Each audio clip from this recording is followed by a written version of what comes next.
Hello, everyone, and welcome to Monster Mondays, where I'll be reading from 100 Classic Books presents Dracula. In just a few moments. For right now, I'm going to let people know that I'm streaming, and I'll be right back.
All right, let's get into the book.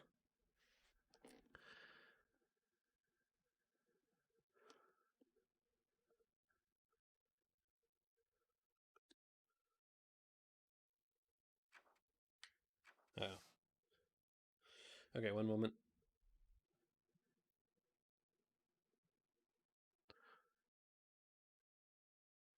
All right.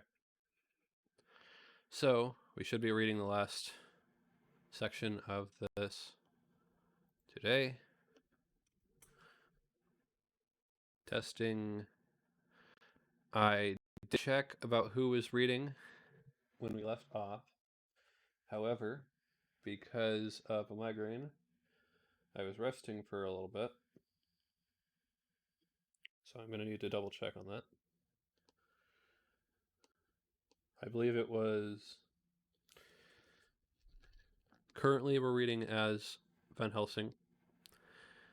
And the overall chapter is, well, this journal that we're reading right now, because I switch journals all the time, is the Doctors. So, give me a moment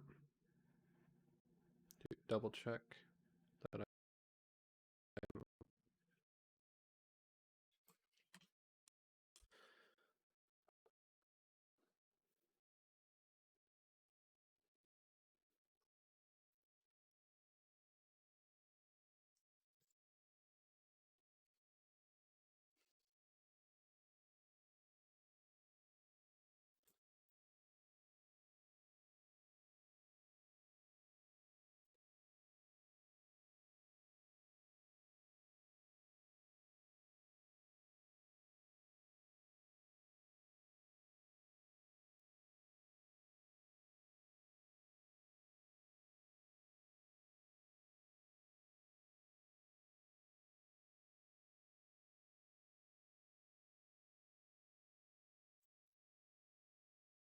Yes.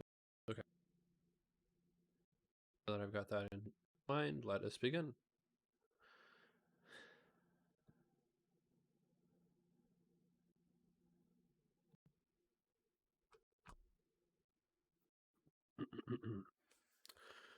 Bring to bear.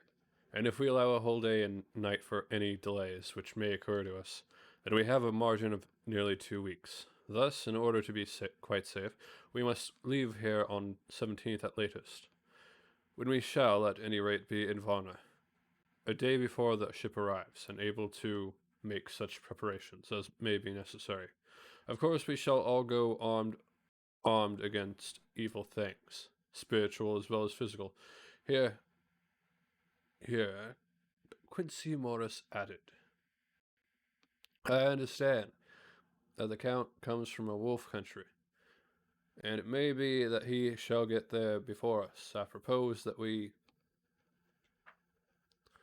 add Winchesters to our armament. I have a kind of belief in a Winchester when there is any trouble of the sort around. Do you remember when we had the pack after us at Tubalisk? What wouldn't we have given then for a repeater apiece? Good, said Van Helsing. Winchesters it shall be. Quincy's head is level at all times, but most so when there is to hunt. Though my metaphor be more dis- be more dishonored to science than wolves be of danger to man, in the meantime we can do nothing here. And as I think that Varna is not familiar to any of us, why not go there more soon? It is a long to wait here. It is as long to wait here as there. Tonight and tomorrow we can get ready, and then if all be well, we four can set out on a journey. We four, said Harker interrogatively, looking from one to another of us. Of course, answered the professor quickly. You must remain to take care of your so sweet wife. Harker was silent for a while. and then said in a low voice,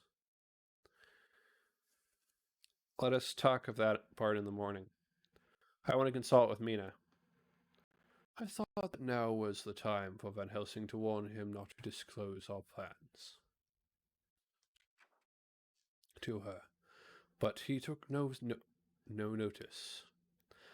I looked at him significantly and coughed. For answer, he put his finger on his lips and turned away. Jonathan Harker's Journal, 5th of October, afternoon. For some time after our meeting this morning, I could not think.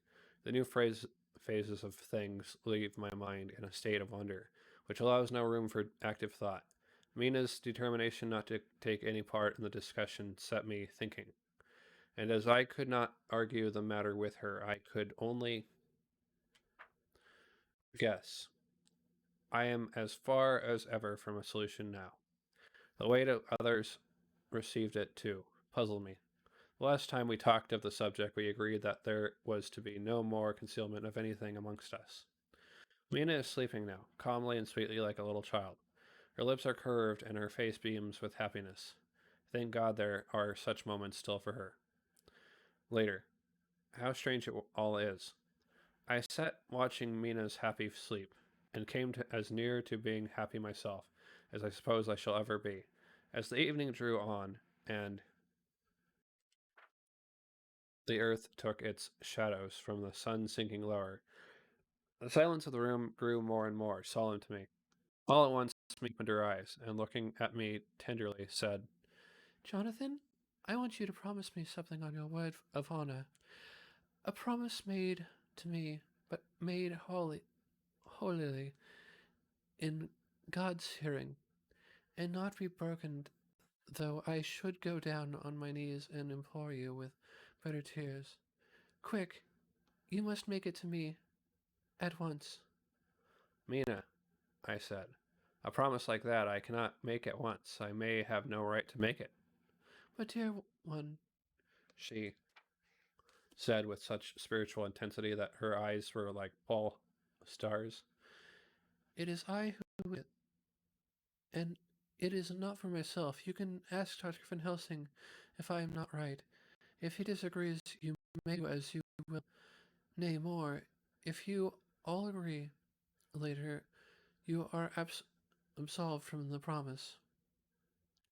"I promise," I said, and for a moment she looked supremely happy, though to me all happiness for her was denied by the red scar on her forehead.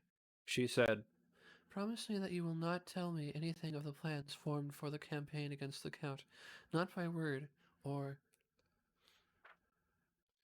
inference, or implication, not at any time whilst this remains to me."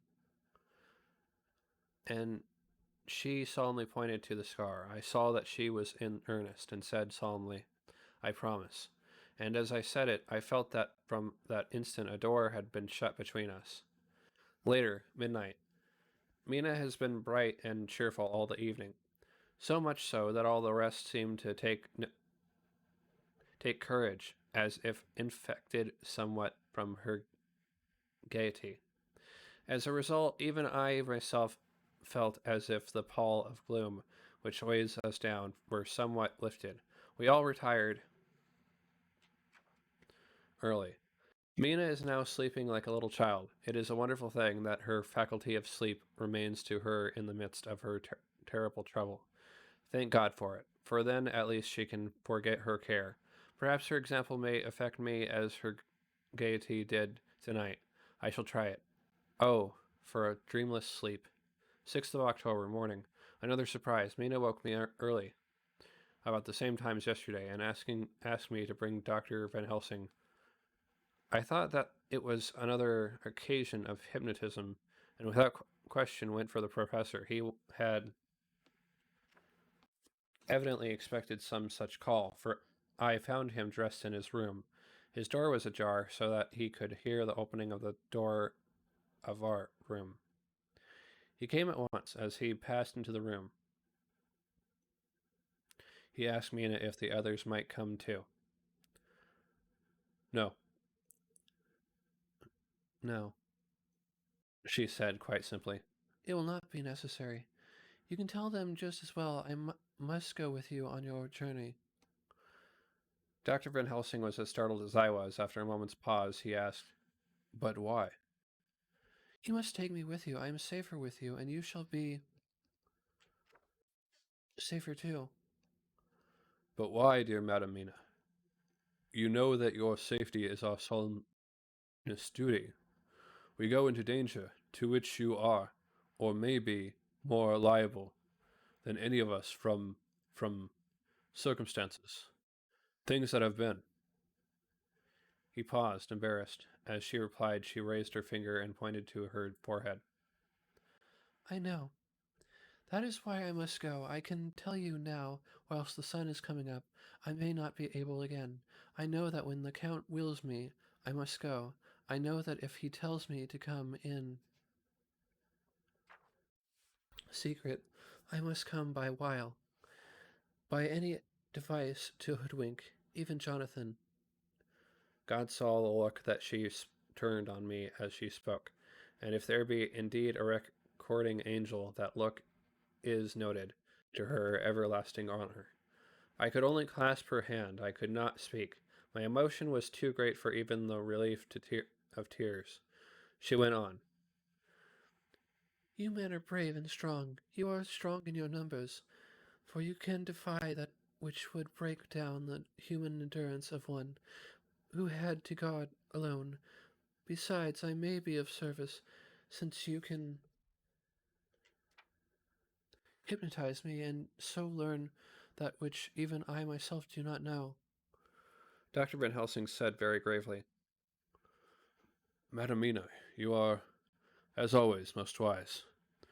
You shall with us come, and together we shall do that which we go forth to achieve." When he had spoken, Mina's long spell of silence made me look at her. She had fallen back on her pillow asleep. She did not even wake when I had pulled up the blind and let it in the sunlight, which flooded into the room. Van Helsing motioned to me to come with him quietly. We went to his room, and within a minute,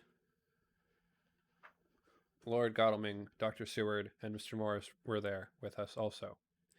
He also he told them what Mina had said, and went on. "In the morning, we shall leave Havana. We have now to deal with a new factor, Madam Mina. Oh, but her soul is true. It is to her an agony to tell us so much as she has done, but is most right, and we are warned in time. There must be no chance lost, and in Varna we must be ready to act the instant when that ship arrives."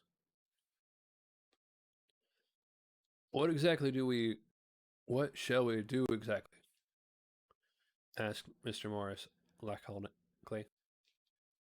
The professor paused before replying. We shall at the first board that we shall at the first board that ship. Then, when we have identified the box, we shall place a branch of the wild rose on it. This we shall fasten, for when it is there, none can emerge. So at least the superstition, and to superstition must we trust at the first. It was man's faith in the early, and it have its roots in faith still. Then, when we get the opportunity that we seek, when none are near to see, we shall open the box, and all will be well. I shall wait. I shall not wait for any opportunity," said Morris. "When I see the box, I shall open it and destroy the monster. Though there was 1,000 men looking on, and if I am to be wiped out for it the next moment." I grasped his hand instinctively and found it as firm as a piece of steel. I think he understood my look. I hoped he did. "Good boy," Dr. Van Helsing said. Dr. Van Helsing. "Brave boy. Quincy is all man. God bless him for it. My child, believe me, none of us shall lag behind or pause from any fear. I do but say what we may do, what we must do. But indeed, indeed, we cannot say what we shall do. There are so many things which may happen. and their ways and their ends are so various that until the moment you may not say. We shall all be armed in all ways, and when the time for the end has come, our effort shall not be lack. Now let us today put all our affairs in order. Let us all things let all things which touch on other dear to us and who on us depend be complete. For none of us can tell what or when or how the end may be. As for me, my own affairs are regulate, and as I have nothing else to do, I shall go make arrangements for the travel. I shall have all tickets and so forth for our journey. There was nothing further to be said, and we parted. I shall now settle up all my affairs of earth, and be ready for whatever may come. Later, it is all done. My will is made and all complete. Mina, if she survive, is my sole heir. If it should be not be so, then the others who have been so good to us shall have remainder. It is now drawing towards the sunset. Mina's uneasiness calls my attention to it. I am sure that there is something on her mind, which the time of exact sunset will reveal. These occasions are becoming harrowing times for us all, for each sunrise and sunset opens up some new danger, some new pain, which, however, may in God's will be means to a good end. I write all these things in the diary, since my darling must not hear them now. But if it may be that she can see them again, she shall be ready. She is calling to me. Chapter 25. Dr. Seward's Diary. 11th of October, evening. Jonathan Harker has asked me to note this, as he says he is hardly equal to the task, and he wants an exact record kept. I think that none of us were surprised when we were asked to see Miss Harker a little before the time of sunset.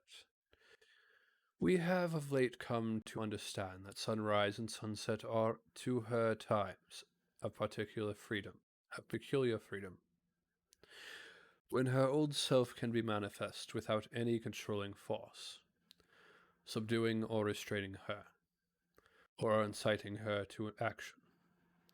This mood or condition begins some half hour or more before actual sunrise or sunset, and lasts till either the sun is high, or whilst the clouds are still aglow, with the rays streaming above the horizon. At first there is a sort of negative condition, as if some tie were loosened, and then the absolute freedom quickly follows. When, however, the freedom ceases, the change back or relapse comes quickly, preceded only by a spell of warning silence. Tonight, when we met, she was somewhat constrained, and bore all the signs of an internal struggle. I put it down myself to her making a violent effort at the earliest instant she could do so. A very few minutes, however, gave her complete control of herself. Then, motioning her husband to sit beside her on the sofa where was half reclining, she made the rest of us bring chairs up close, taking her husband's hand in hers. She began. We are all here together in freedom. For perhaps the last time, I know, dear, I know that you will always be with me at the end. This was to her husband, whose hand had, as we could see, tightened upon hers. In the morning, we go out upon our task, and God alone knows what may be in store for any of us. You are going to be so good to me as to take me with you. I know that all that brave, earnest men can do for a poor, weak woman, whose soul perhaps is lost. No, no, not yet, but it is at any rate at stake. You will do, but you must remember that I am not as you are. There is a poison in my blood, in my soul, which may destroy me, which must destroy me, unless some relief comes to us. Oh, my friends, you know as well as I do that my soul is at stake, and though I know there is one way out for me, you must not, and I must not, take it. She looked appealingly to us all in turn, beginning and ending with their husband. What is that way? asked Van Helsing in a hoarse voice. What is that way, which we must not, may not, take? That I may die now, either by my own hand or that of another, before the greater evil is entirely wrought. I know, and you know, that were I once dead, you could and would set free my immortal soul, even as you did my poor Lucy's. Were death or the fear of death the only thing that stood in the way, I would not shrink to die here, now, amidst the friends who love me, but death is not all. I cannot believe that to die in such a case, when there is hope before us, and a bitter task to be done, is God's will. Therefore I, on my part, give up here the certainty of eternal rest, and go out into the dark where may be the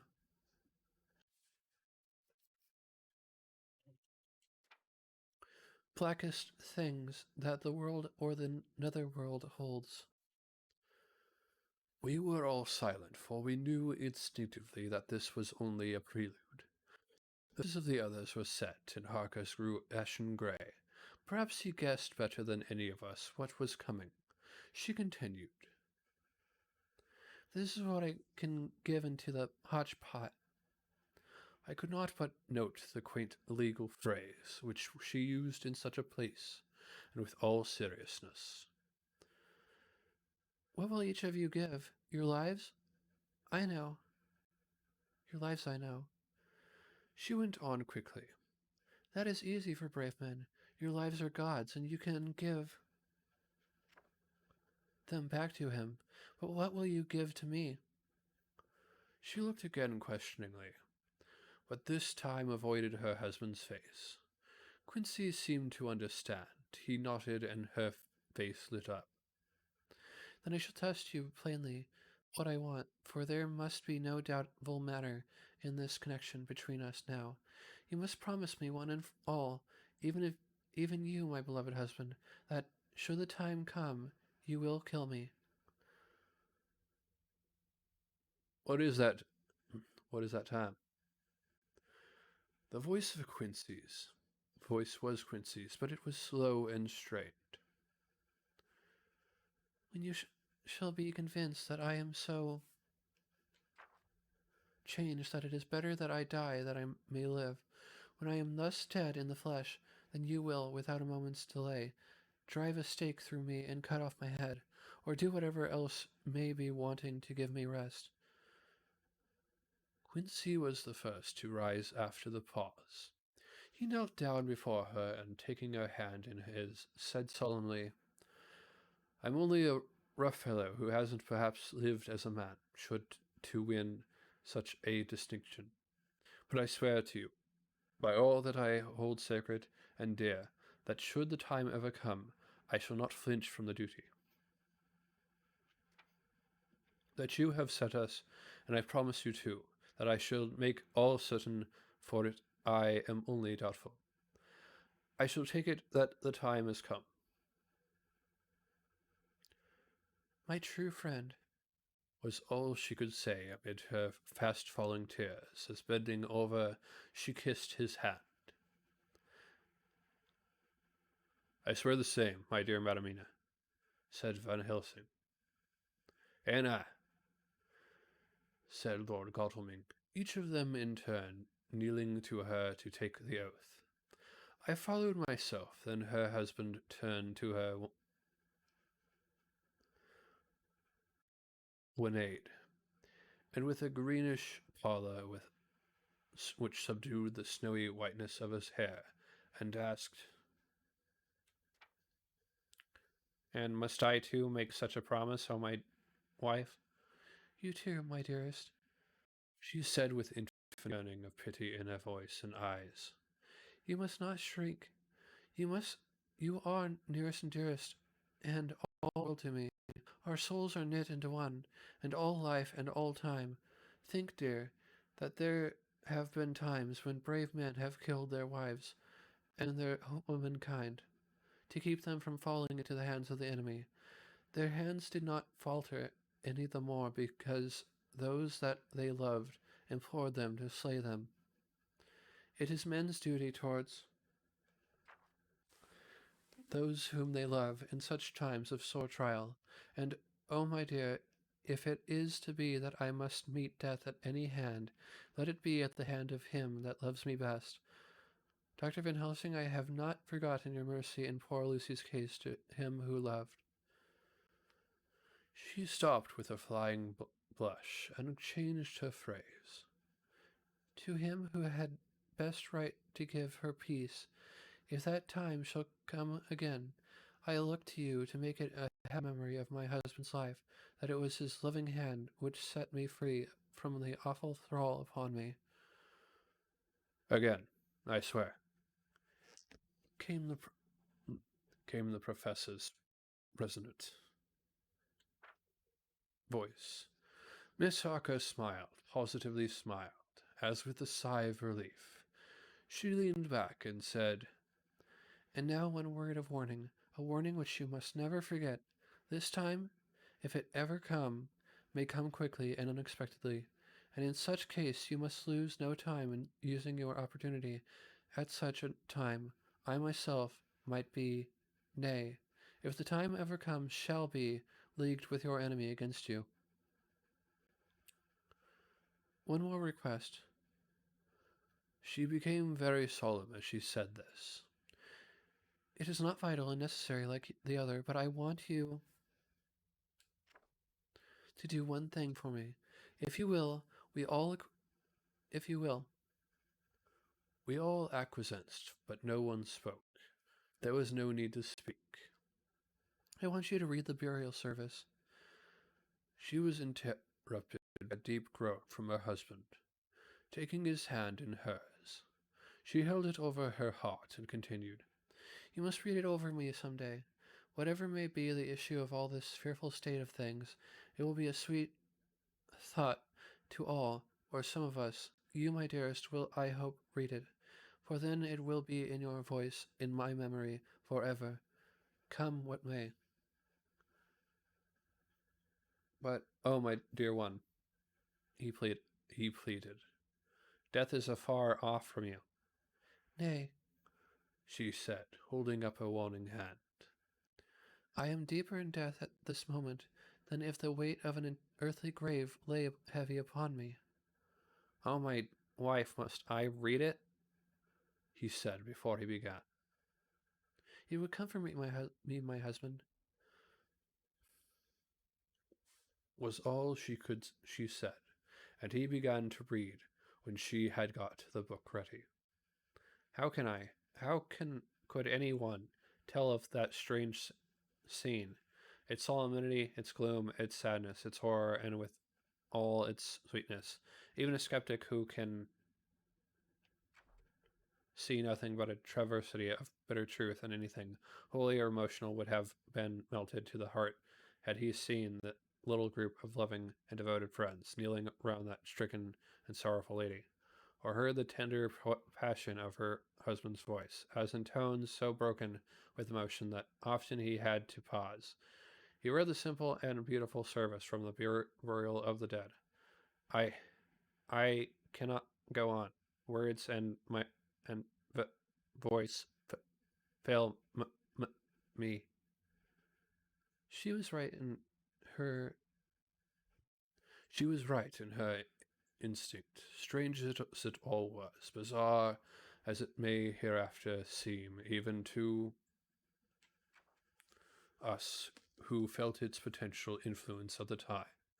It comforted us much, and the silence which showed Miss Harker's coming relapse from her freedom of soul did not seem so full of despair to any of us as we had dreaded. Jonathan Arker's Journal, 15th of October. Varna. We left Charing Cross on the morning of the 12th.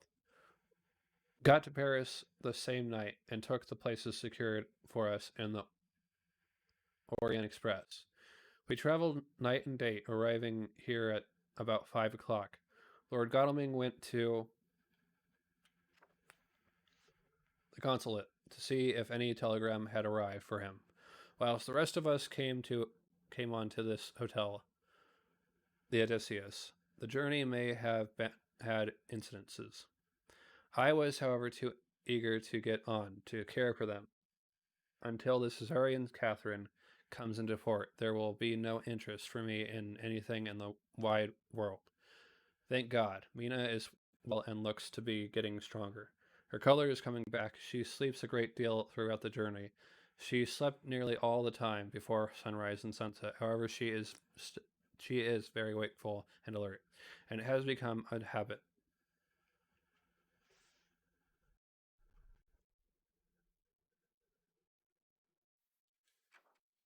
for Van Helsing to hypnotize her at such times.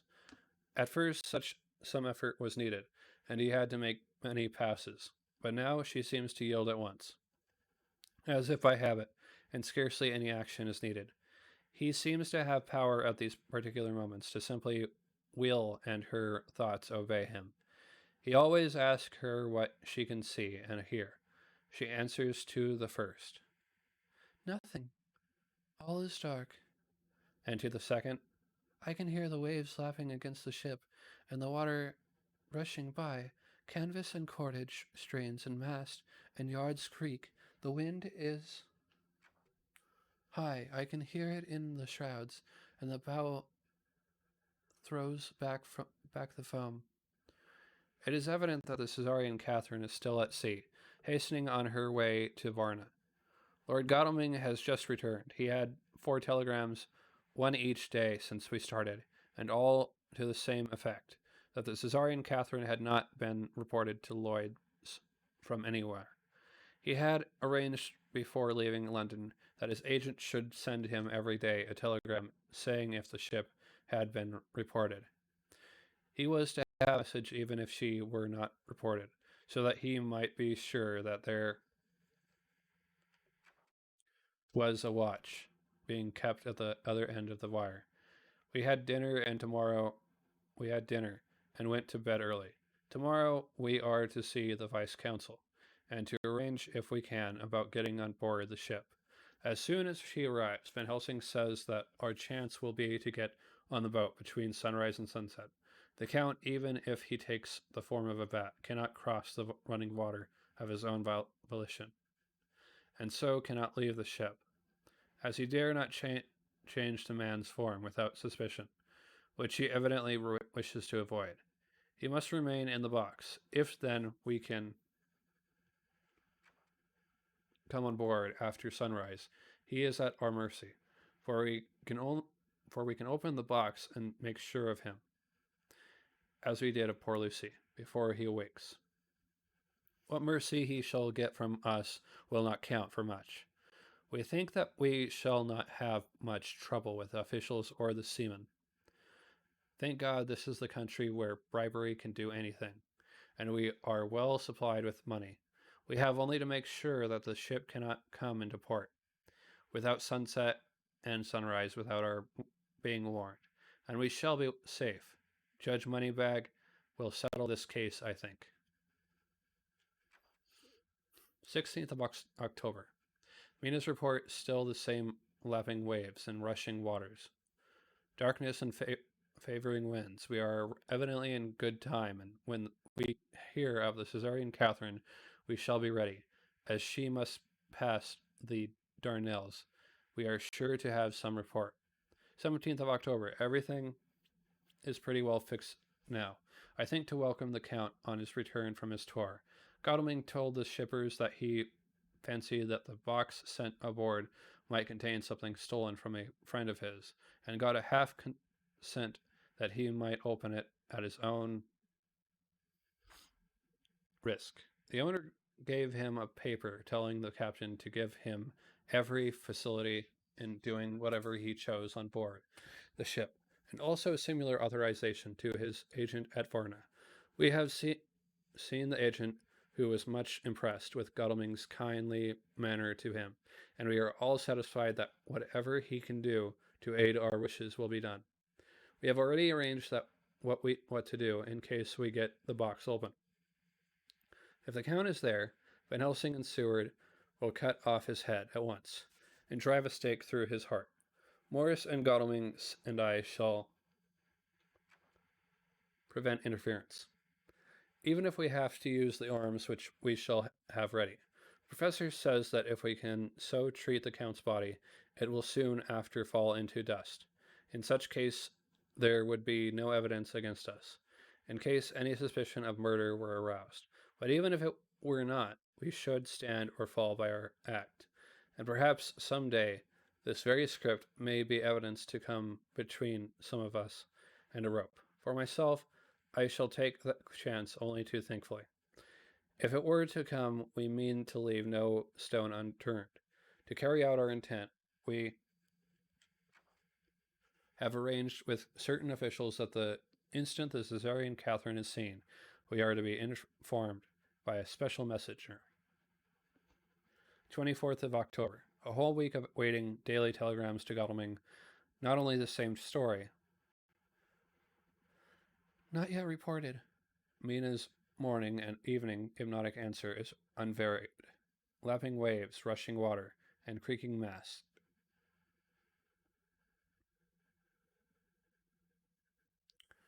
Telegram, October 24th. Rufus Smith, Lloyd's, London, to Lord Godalming, care of HBM Vice Consul of Fauna.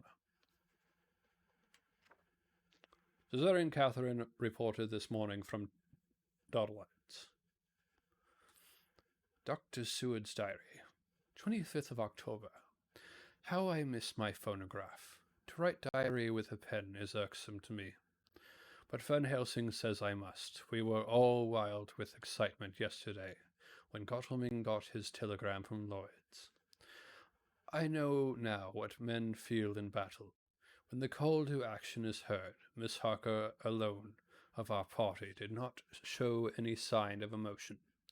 After all, it is not strange that she did not, for we took special care not to let her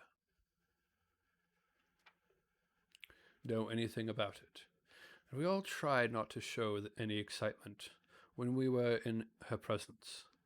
In old days she would, I am sure, have noticed no matter how we might have tried to conceal it. But in this way she is greatly changed during the past 3 weeks. The lethargy grows upon her. And though she seems strong and well, and is getting back some of her colour, Van Helsing and I are not satisfied. We talk of her often. We have not, however, said a word to the others. It would break poor Harker's heart, certainly his nerve, if he knew that we had even a suspicion on the subject. Van Helsing examines, he tells me, her teeth very carefully, while she is in the hypnotic condition, for he says that so long as they do not begin to sharpen, there is no active danger of a change in her. If this change should come, it would be necessary to take steps. We both know what those steps would have to be, though we do not mention our thoughts to each other. We should neither of us shrink from the task, awful though it may be to contemplate. Euthanasia is an excellent and a comforting word. I am grateful to whoever invented it. It is only about 24 hours' sail from the Darnells to here, at the rate the Caesarean Catherine has come from London. She should therefore arrive some time in the morning, but as she cannot possibly get in before then, we are all about to retire early. We shall get up at 1 o'clock as to be ready. 25th of October, noon. No news yet of the ship's arrival. Miss Harker's hypnotic report this morning was the same as usual. so it is possible that he may get news at any moment. We men are all in a fever of excitement, except Harker, who is calm. His hands are as cold as ice, and an hour ago I found him wetting the edge of the great Gorka knife, which he now always carries with him. It will be a bad look out for the Count if the edge of that kukri ever touches his throat, driven by that stern, ice-cold hand. Van Helsing and I were a little alarmed about Miss Harker today. About noon she got into a sort of lethargy, which we did not like. Although we kept silence to the others, we were neither of us happy about it. She had been restless all the morning, so that we were at first glad to know that she was sleeping. When, however, her husband mentioned casually that she was sleeping so soundly that he could not wake her, we went to her room to see for ourselves. She was breathing naturally, and looked so well and peaceful that we agreed that the sleep was better for her than anything else. Poor girl! She has so much to forget that it is no wonder that sleep, if it brings oblivion to her, does her good. Later, our opinion was justified, for when, after refreshing sleep for some hours, she woke up, she seemed brighter and better than she had been for days. At sunset, she made the usual hypnotic report. Wherever he may be in the Black Sea, the Count is hurrying to his destination, to his doom, I trust. 26th of October, another day and no tidings of the Caesarean Catherine. She ought to be here by now. That she is still journeying somewhere in apparent, for Miss Harker's hypnotic report at sunrise was still the same. It is possible that the vessel may be lying by, at times for fog. Some of the streamers which came in last evening reported patches of fog, both to north and south of the port. We must continue our watching, as the ship may now be signaled at any moment. 27th of October, noon. Most strange. No news yet of the ship. We wait for. Miss Harker reported last night and this morning, as usual, lapping waves and rushing water, though she added that the waves were very faint. The telegram from London have been the same. No further report. Van Helsing is terribly anxious, and told me just now that he fears the Count is escaping us. He added significantly, I did not like that lethargy of Adamina's. Souls and memories can do strange things during trance. I was about to ask him more, but Harker just then came in, and he held up a warning hand. We must try tonight at sunset to make her speak more fully when in her hypnotic state. 28th of October, telegram. Rufus Smith, London, in Lord Godalming care. HBM Vice Consul Fauna. Caesarean Catherine reported entering Galats at 1 o'clock today. Dr. Seward's diary, 28th of October. When the telegram came announcing the arrival in Galats, I do not think it was such a shock to any of us as might have been expected. True, we did not know whence or how or when the bolt would come, but I think we all expected that something strange would happen. The delay of arrival at Varna made us individually satisfied that things would not be just as we had expected. We only waited to learn where the change would occur. None the less, however, was it a surprise. I suppose that nature works on such a hopeful basis, that we believe against ourselves that things will be as they ought to be, not as we should know that they will be. Transcendentalism is a beacon to the angels, even if it be a will-o'-the-wisp to man. It was an odd experience, and we all took it differently. Van Helsing raised his hand over his head for a moment, as though in remonstrance with the Almighty, but he said not a word, and in a few seconds stood up with his face sternly set. Lord Godalming grew very pale and was breathing heavily. I was myself half stunned and looked in wonder at one after another. Quincey Morris tightened his belt with that quick movement which I knew so well in our old wandering days. It meant action. Miss Harker grew ghastly white, so that the scar on her forehead seemed to burn, but she folded her hands meekly and looked up in prayer. Harker smiled, actually smiled. The dark, bitter smile of one is without hope. Of one who is without hope. But at the same time, his action belied his words. For his hands instinctively sought the hilt of the great kukri knife and rested there. When does the next train start for Galatz? Said Van Helsing to us. Generally at 6:30 tomorrow morning, we all started. We all stared, for the answer came from... At 6:30 tomorrow morning, we all stared, for the answer came from Miss Harker. How on earth did you know? Said Art.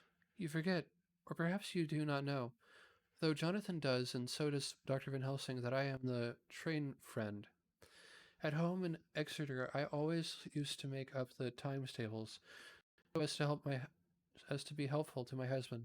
I found it so useful sometimes that I always make a study of the times tables now. I knew that if anything were to take us to Castle Dracula, we should go by Galatz, or at any rate through Bucharest. So I learned the times very carefully. Unhappily, there are not many to learn. The only train tomorrow leaves as I say. Wonderful woman, murmured the professor. Can't we get a special? Asked Lord Godalming. Van Helsing shook his head. I fear not. This land is very different from yours or mine. Even if we did have a special, it would probably not arrive as soon as our regular train. Moreover, we have something to prepare. We must think. Now let us organize you. Friend Arthur, go to the train and get the tickets and arrange that all be ready for us to go in the morning. Do you, friend Jonathan, go to the agent of the ship and get from his letters to the agent in Galatz, with authority to make search the ship just as it was here. Morris Quincey, you see the vice consul and get his aid, with his fellow in Galatz, and all he can do to make our way smooth, so that no time be lost. When over the Danube, John will stay with Madamina and me, and we shall consult. For so, if time be long, you may be delayed, and it will not matter when the sun set, since I am here with Madam to make report.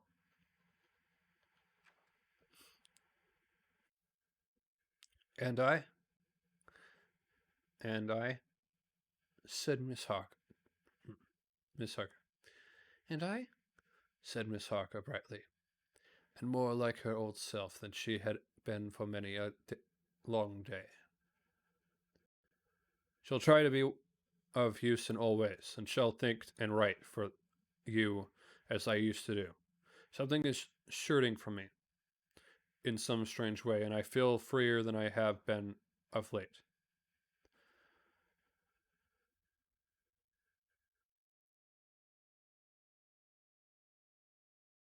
The three younger men looked happier at the moment as they seemed to realize the significance of her words.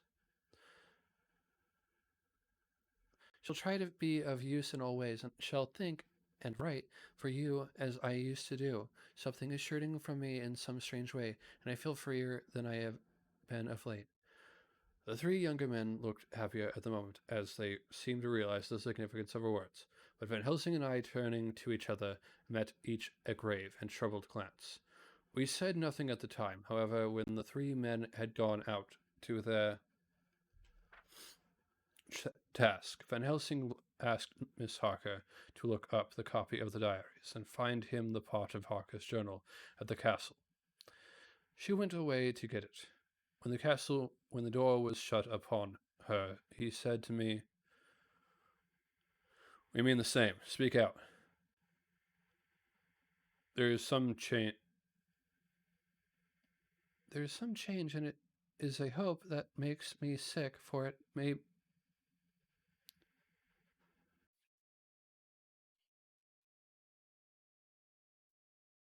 There's some change, it is a hope that makes me sick, for it may deceive us." Quite so. Do you know why I asked her to get the manuscript? No, said I, unless it was to get an opportunity of seeing me alone. You are in part right, friend John, but only in part. I want to tell you something. And, oh, my friend, I am taking a great and terrible risk. I believe it is right. In the moment when Madamina said those words that arrest both our understanding, an inspiration came to me. In the trance of 3 days ago, the Count sent her his spirit to read her mind, or more like he took her to see him in his earth box in the ship with water rushing, just as it go free at rise, and set of sun. He learned then that we are here, for she have more to tell in her open life, with eyes to see and ears to hear, than he, shut as he is in his coffin box. Now he make his most effort to escape us. At present he want her not. He is sure with his so great knowledge that she will come at his call, but he cut her off. Take her, as he can do, out of his own power, that so she come not to him. Ah, there, I have hopes that are man brains that have been of man so long that have not lost the grace of God, will come higher than his child brain, lie in his tomb for centuries, that grow not yet to our stature, and that do only work selfish and therefore small. Here comes Madamina, not a word to her of her trance. She know it not, and it would overwhelm her and make despair just when we want all hope. All her courage when most we want all her great brain, which is trained like man's brain, but is of sweet woman, and have a special power which the Count give her, and which he may not take away altogether, though he think not so. Hush, let me speak, and you shall learn, O John, my friend. We are in awful straits, I fear, as I never feared before. We can only trust the good God. Silence. Here she comes. I thought that the professor was going to break down and have hysterics, just as he had done when Lucy died, but with a great effort he controlled himself, and was at perfect nervous poise when Miss Harker tripped into the room, bright and happy looking and in the doing of work, seemingly forgetful of her misery as she came in. She handed a number of sheets of typewriting to Van Helsing. He looked over them gravely. his face brightening up as he read. Then, holding the pages between his finger and thumb, he said, Friend John, to you with so much of experience already, and you too, dear Medamina, that are young, here,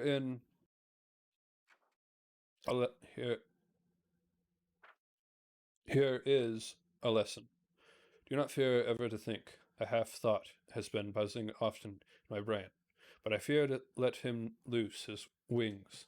Here now, with more knowledge, I go back to where that half thought comes from, and I find that he be no half thought at all, that be a whole thought, though so young that he is not yet strong to use his little wings. Now, like the ugly duck of my friend Hans Andersen, he be no duck thought at all, but a big swan thought that sail nobly on his big wings. When the time come for him to try them, see, I read here what Jonathan have written. Take a quick break and be right back.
All right, everyone, welcome back.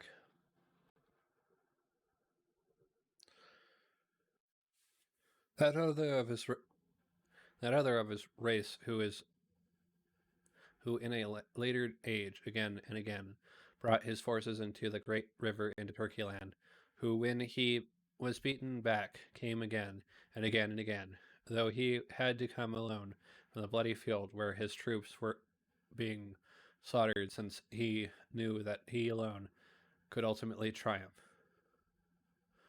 What does this tell us? Not much, no. The Count's child thought, see nothing, therefore he speaks so free. Your man thought, see nothing. My man thought, see nothing. Till just now, no. But there comes another word from someone who speak without thought, because she too know not what it might mean, just as there are elements which rest, yet when in nature's course they move on their way and they touch, then poof.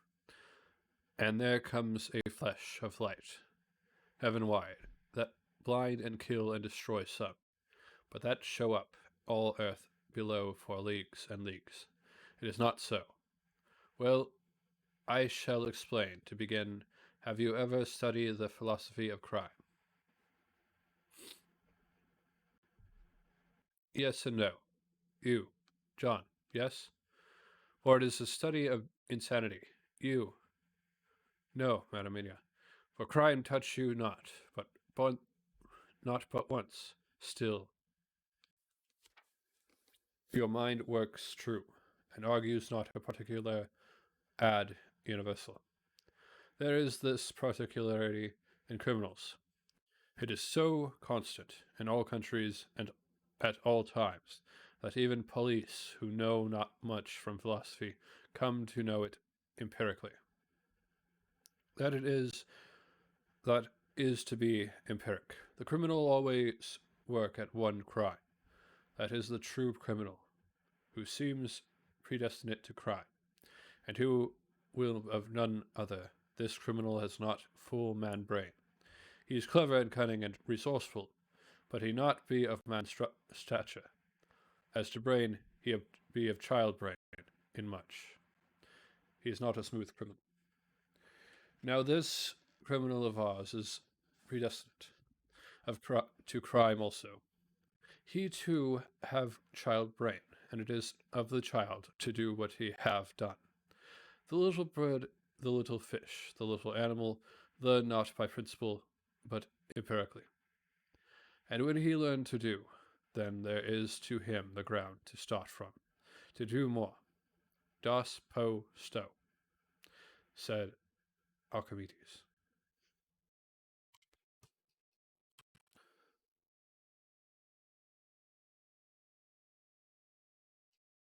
Testing. Okay. Give me a fulcrum, and I shall move the world. To do once is the fulcrum whereby child brain become man brain. And until he have the purpose to do more, he continue to do the same again every time, just as he have done before. Oh, my dear, I see that your eyes are opened, and that to you the lightning flash show all the leagues. For Miss Harker began to clap her hands, and her eyes sparkled. He went on. Now you shall speak. Tell us, two dry men of science, what you see with those so bright eyes. He took her hand and held it whilst she spoke. His finger and thumb closed on her pulse, his eye thought instinctively and unconscious as she spoke. The Count is criminal, and of criminal type. Nordu and Lombroso would so classify him, and qua criminal he is of imperfectly formed mind. Thus in a difficulty he has to seek resource in combat in habit.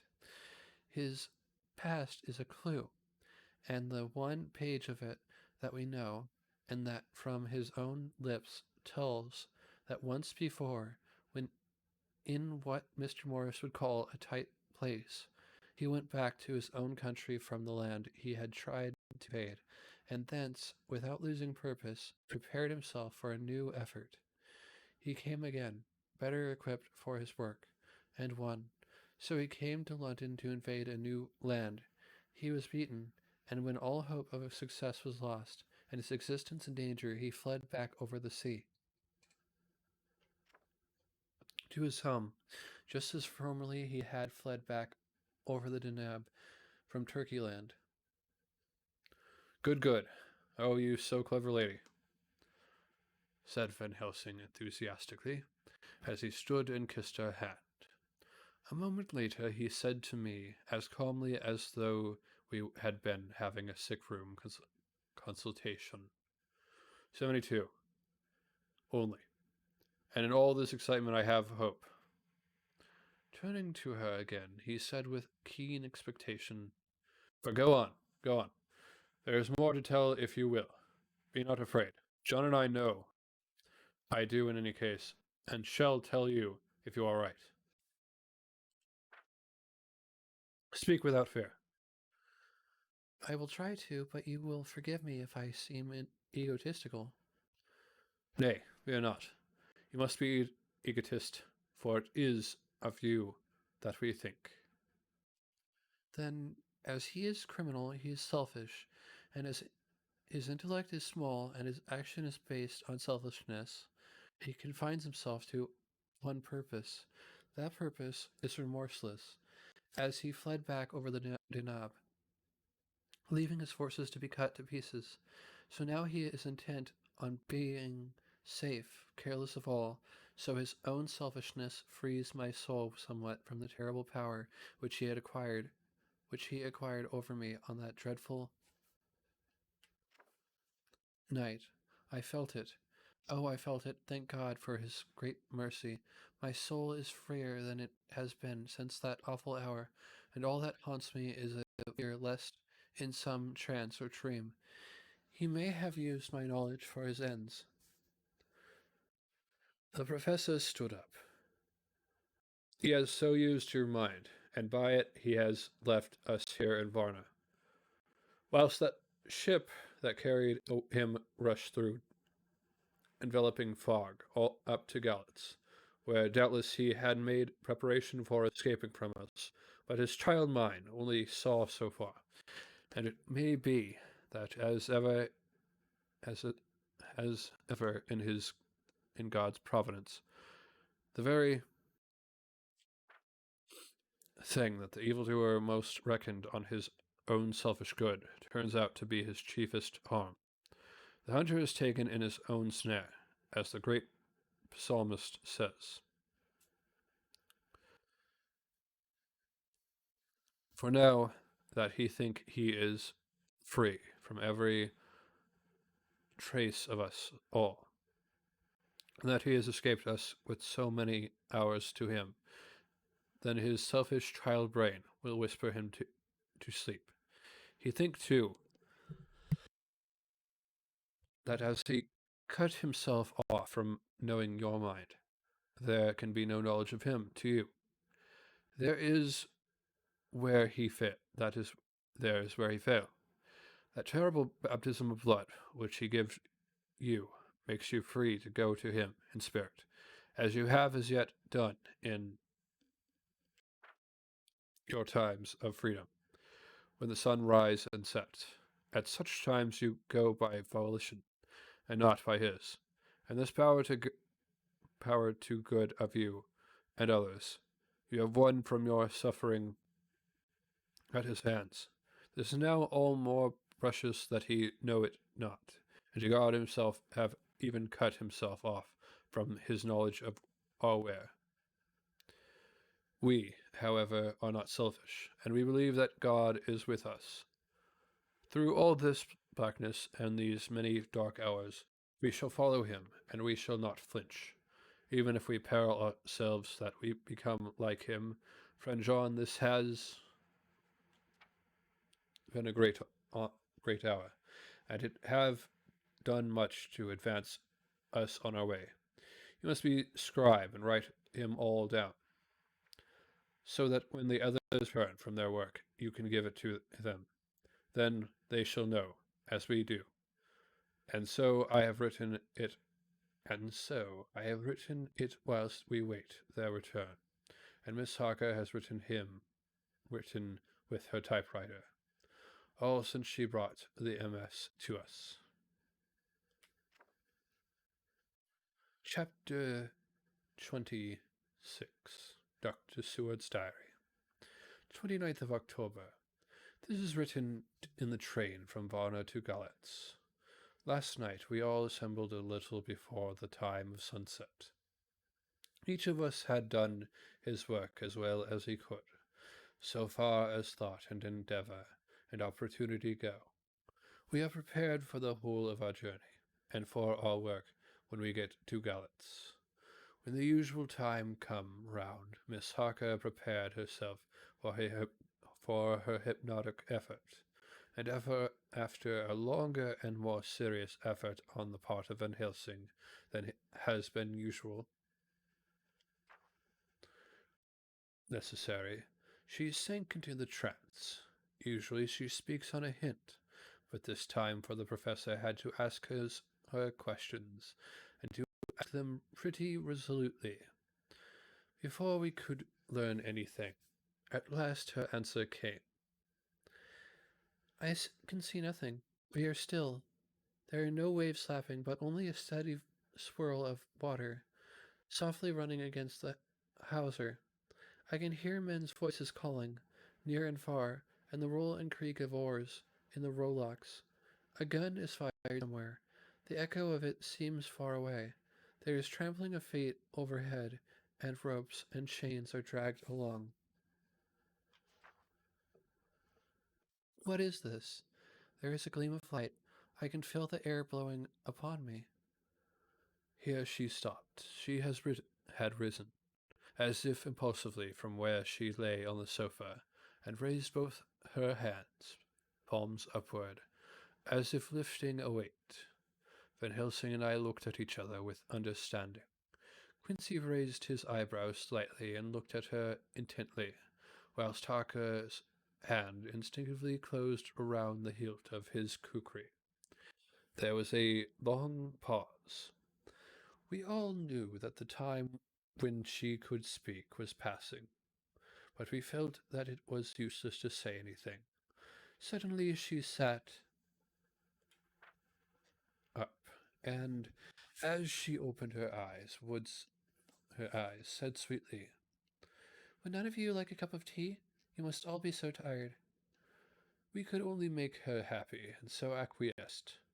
She bustled off to get tea, and she had gone. Van Helsing said, "You see, my friends, he is close to land. He has left his earth chest, but he has yet to get on shore. In the night he may lie hidden somewhere. But if he be not carried on shore, or if the ship do not touch it, he cannot achieve the land. In such case he can, if it be in the night, change his form, and can jump or fly on shore, as he did at Whitby. But if the day come before he get on shore, then unless he be carried he cannot escape. And if he be carried, then the customs men may discover what the box contains. Thus, in fine, if he escape not on shore, tonight or before dawn, there will be the whole day lost to him. We may then arrive in time, for if he escape not at night, we shall come on him in day. Time boxed up and at our mercy, for he dare not be his true self, awake and visible, lest he be discovered." There was no more to be said, so we waited in patience until the dawn, at which time we might learn more from Miss Harker. Early this morning we listened with breathless anxiety for her response in her trance. The hypnotic stage was even longer in coming than before, and when it came the time remaining until full sunrise was so short that we began to despair. Van Helsing seemed to throw his whole soul into the effort. At last, in obedience to his will, she made reply. "All is dark. I hear lapping water, level with me, and some creaking of wood on wood." She paused, and the red sun shot up. We must wait till tonight. And so it is that we are traveling towards Galatz in an agony of expectation. We are due to arrive between 2 and 3 in the morning, but already at Bucharest we are 3 hours late, so we cannot possibly get in till well after sun up. Thus, we shall have 2 more hypnotic messages from Miss Harker. Either or both may possibly throw more light on what is happening. Later, sunset has come and gone. Fortunately, it came at a time when there was no distraction. If it had occurred whilst we were at a station, we might not have secured the necessary calm and isolation. Miss Harker yielded to the hypnotic influence even less readily than this morning. I am in fear that her power of reading the Count's sensations may die away. Just when we want it most. It seems to me that her imagination is beginning to work, whilst she has been in the trance hitherto. She has confided herself to the simplest of facts. If this goes on, it may ultimately mislead us. If I thought that the Count's power over her would die away, equally with her power of knowledge, it would be a happy thought, but I am afraid that it may not be so. When she did speak, her words were enigmatical. Something is going out. I can feel it past me like a cold wind. I cannot hear. I can hear, far off, confused sounds, as of men talking in strange tongues, fierce falling water, and the howling of wolves. She stopped, and a shudder ran through her, increasing in intensity for a few seconds, till at the end she shook, as though in a palsy. She said no more, even in answer to the professor's imperative questioning. When she woke from the trance, she was cold and exhausted and languid. But her mind was all alert. She could not remember anything, but asked what she had said. When she was told, she pondered over it deeply, for a long time, and in silence. 30th of October, 7 a.m. We are near Galatz now, and I may not have time to write later. Sunrise this morning was anxiously looked for by us all. Knowing of the increasing difficulty of procuring the hypnotic trance, Van Helsing began his passes earlier than usual. They produced no effect, however, until the regular time, when she yielded with a still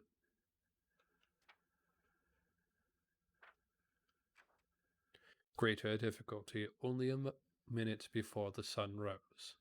The professor lost no time in his questioning. Her answer came with equal quickness. All is dark. I hear water swirling by, level with my ears, and the creaking of wood on wood. Cattle low far off. There is another sound, a queer one, like... She stopped and grew white and whiter still. Go on, speak, I command you, said Van Helsing in an agonized voice.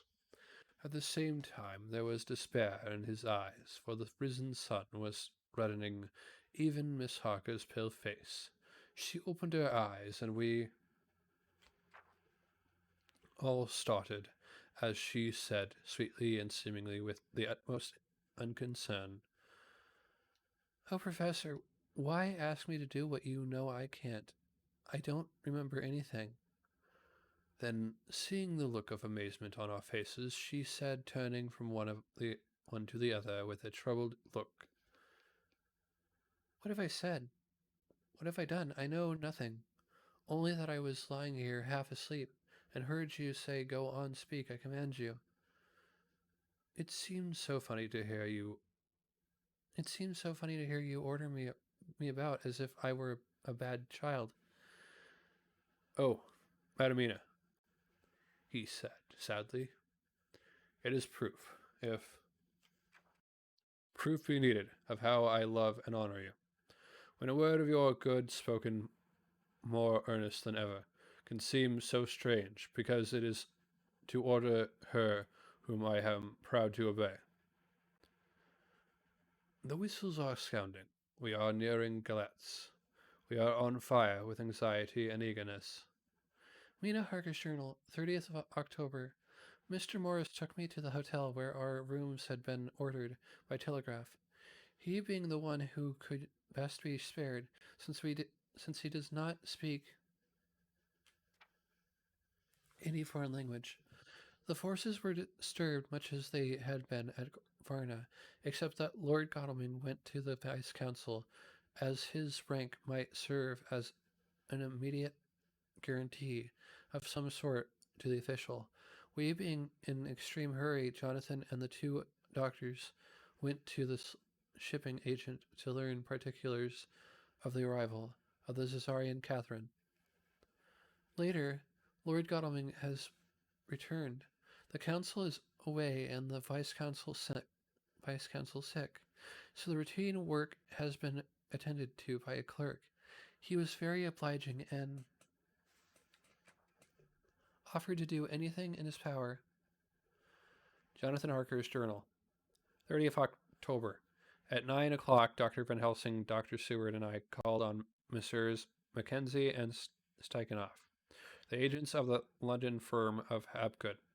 They had received a wire from London, an answer to Lord Godalming's telegraphed request, asked us to show them any civility in their power. They were more than kind and courteous, and took us at once on board the Caesarean Catherine, which lay at anchor in the river harbor. There we saw the captain, Donaldson by name, who told us of his voyage. He said that in all his life he had never had so favorable a run. Man, he said, but it made us afraid, for we expected that we should have to pay for it with some rare piece of ill luck. So as to keep up the average, it's no canny to run frae London to the Black Sea wi' a wind ahin it, as though the devil himself were bawling on your sail, for his ain purpose, and at the time we could no spare a thing. Gin we were nigh a ship, or a port, or a headland, a fog fell on us, and travelled with us till when, after it had lifted, and we looked out, the deil a thing could we see. We ran by Gibraltar without being able to signal, until we came to the Darnels, and had to wait to get our permit to pass. We never were within a hail of aught. At first I inclined to slack off sail and beat about till the fog was lifted, but whiles I thought that if the Dial was minded to get us into the Black Sea quick, he was like to do it with where we would or no. If he had a quick voyage, it would be no to our miscredit with the others, or no hurt to our traffic. And the old mon who had served his own purpose would be decently grateful to us for no hindering him.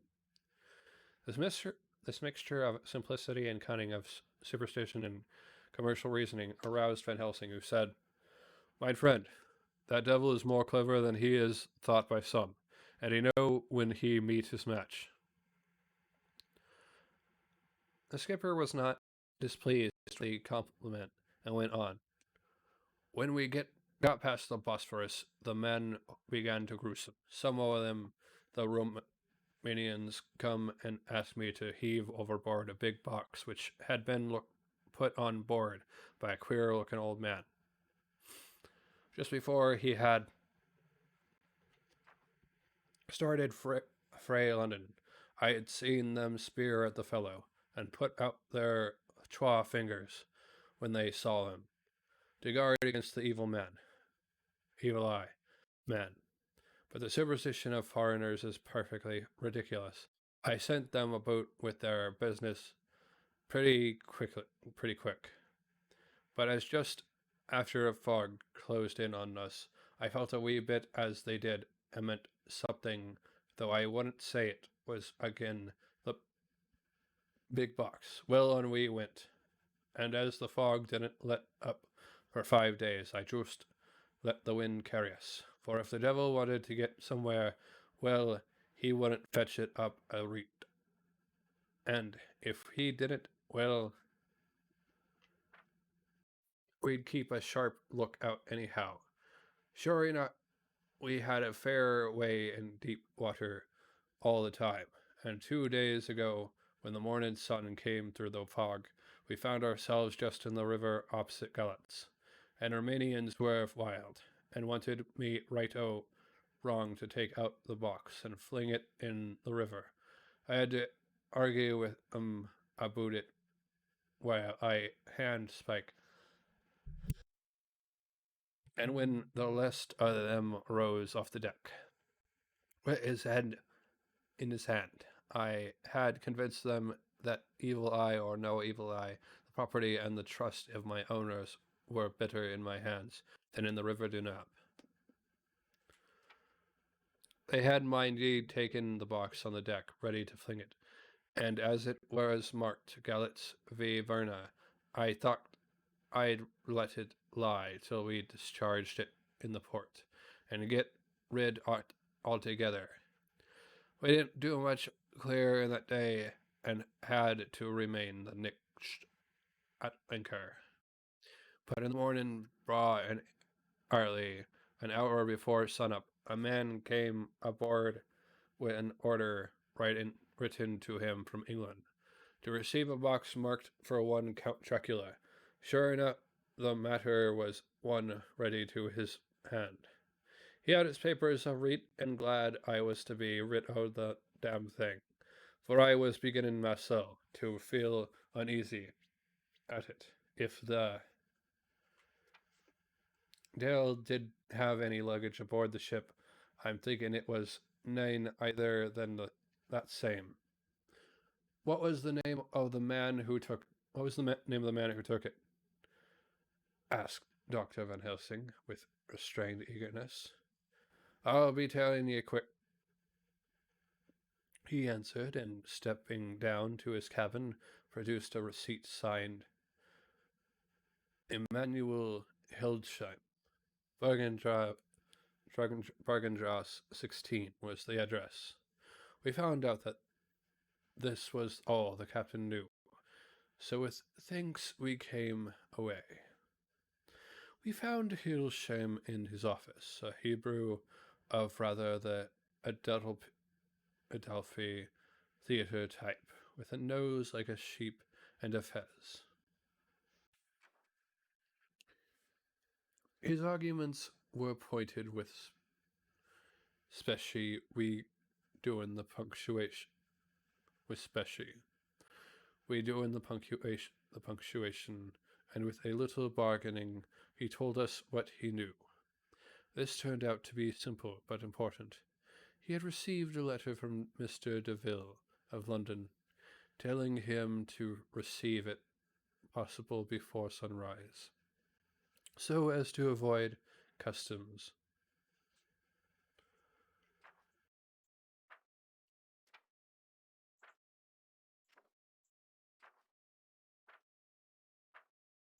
Okay, Jonathan Harker. I thought it was Doctor.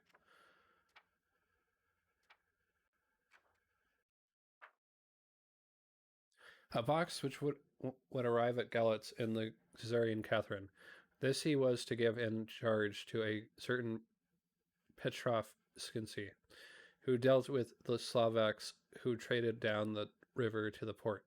He had been paid for his work by an English banknote, which had been duly cashed for gold at the Dunab International Bank. When Skinsy had come to him, he had taken him to the ship and handed over the box, so as to save porterage. That was all he knew. We then sought for Skinsky, but were unable to find him. One of his neighbors, who did not seem to bear him any affection, said that he had gone away 2 days before. No one knew whither. This was corroborated by his landlord, who had received by messenger the key of the house together with the rent due.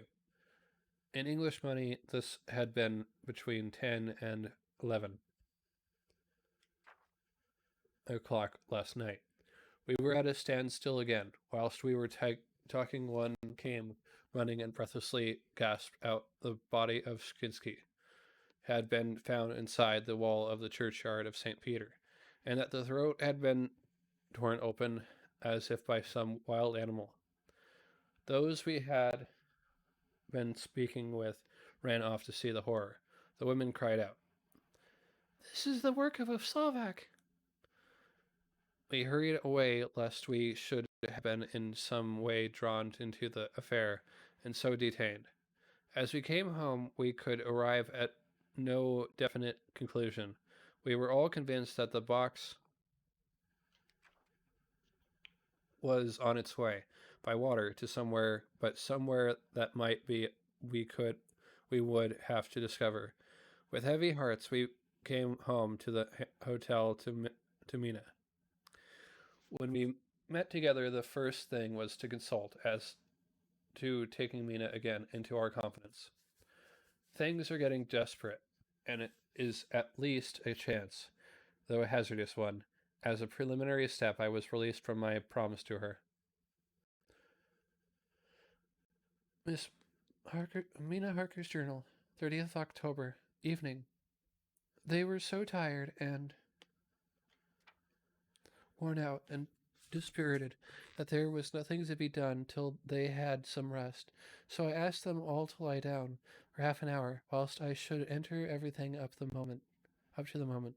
I feel so grateful to the man who invented the traveler's typewriter and to Mr. Morris for getting this one for me. I should have felt quite astray doing the work if I had to write with a pen. It is all done. Poor dear Jonathan, what he must have suffered. What must he be suffering now? He lies on the sofa, hardly seeming to breathe, and his whole body appears in collapse. His brows are knit, his face is drawn with pain. Poor fellow, maybe he is thinking, and I can see his face all wrinkled up with the concentration of his thoughts. Oh, if I could only help at all, I shall do what I can. I have asked Dr. Van Helsing, and he has got me all the papers that I have not yet seen. Whilst they are resting, I shall go over all carefully, and perhaps I may arrive at some conclusions. I shall try to follow the professor's example and think without prejudice on the facts before me. I do believe that under God's providence I have made a discovery. I shall get the maps and look over them. I am more than ever sure that I am right. My new conclusion is ready, so I shall get our party together and read it. They can judge it. It is well to be accurate, and every minute is precious. Mina Harker's memorandum, entered in her journal. Ground of inquiry. Count Dracula's problem is to get back to his own place. A. He must be brought back by someone. This is evident, for he had power to move. For had he power to move himself as he wished, he would go either as a man or wolf or bat, or in some other way. He evidently fears discovery or interference in the state of helplessness in which he must be, confined as he is between dawn and sunset in his wooden box. How is he to be taken? Here a process of exclusions may well help us, by road, by rail, by water. 1. By road. There are endless difficulties, especially in leaving the city. X. There are people. And people are curious and investigate. A hint, a surmise, a doubt as to what might be in the box would destroy him. Why? There are, or there may be, customs and octroi officers to pass. Z. His pursuers might follow.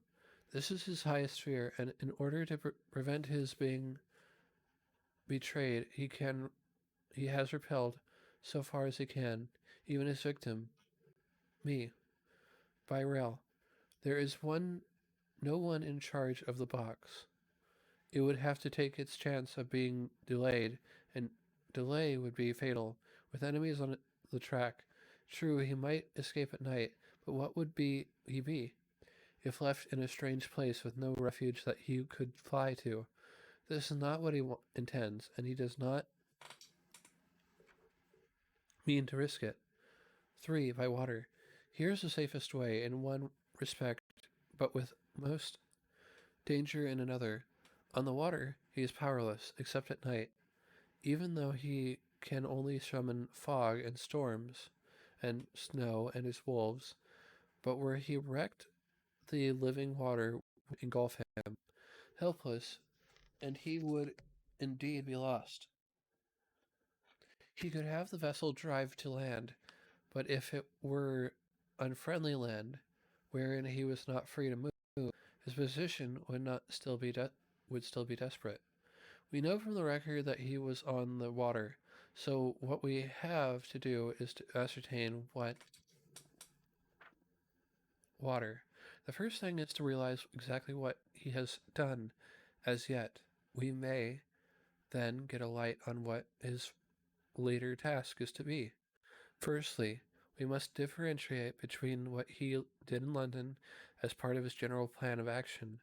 Then he was pressed for moments and had to arrange at best he could. Secondly, we must see as well as we can surmise it from the facts we know of what he has done here. As to the first, he evidently intends to arrive at Galatz and send envoys to Varna to deceive us, lest we should ascertain his means of exit from England. His immediate and sole purpose, then, was to escape. The proof of this is a letter of instructions sent to Emanuel Heilsheim to clear and take away the box before sunrise. There is also the instruction to Petrov Skinsky. There we must only guess at, but there must have been some letter or message, since Skinsky came to Heddelsheim.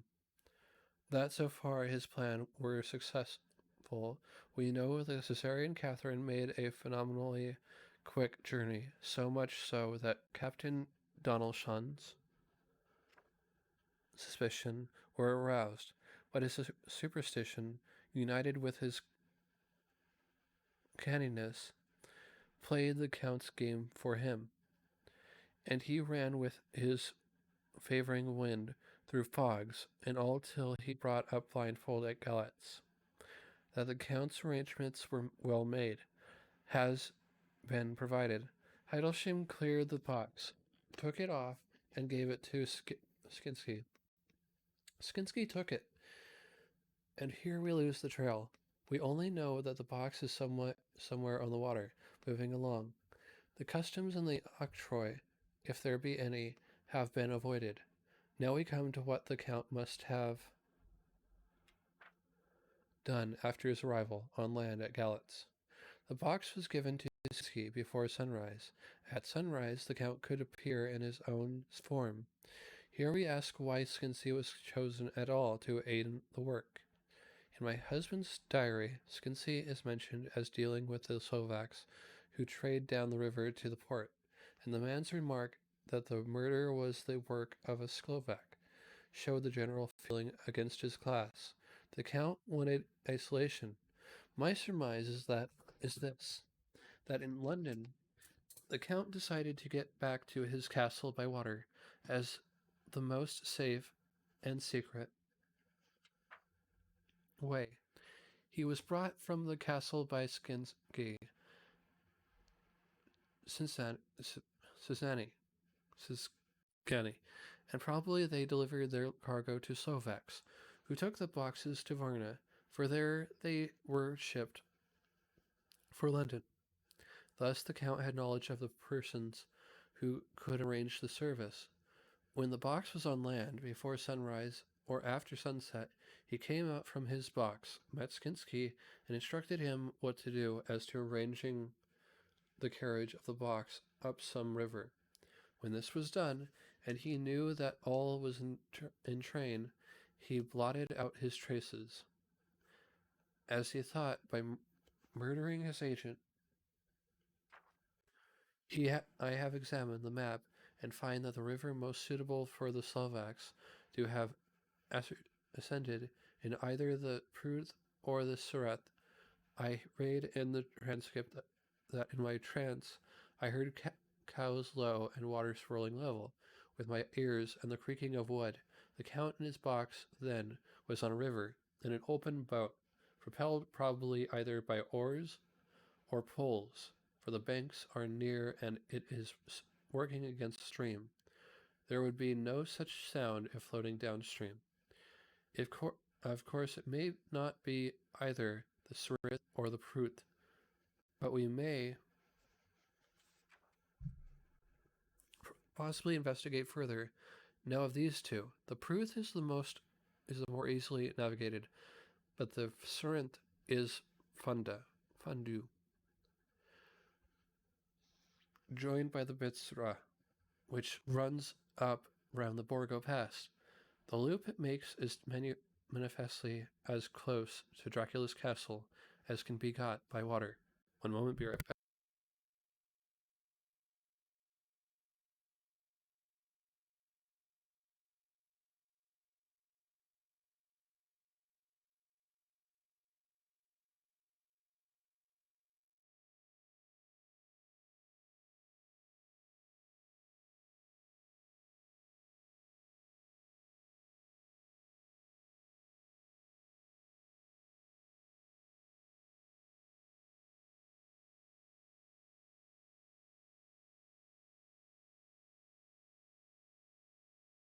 Nina Harker's journal continued. When I had done reading, Jonathan took me in his arms and kissed me. The others kept shaking me by both hands, and Dr. Van Helsing said, "Our dear Madamina is once more our teacher. Her eyes have been where we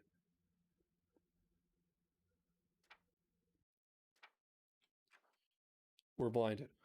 Now we are on the track once again, and this time we may succeed. Our enemy is at his most helpless, and if we can come on him by day on the water, our task will be over. He has a start, but he is powerless to hasten, as he may not leave his box, lest those who carry him may suspect. For them to suspect would be to prompt them to throw him in the stream, where he perish. This he knows, and will not. Now, men, to our council of war. For here and now we must plan what each and all shall do.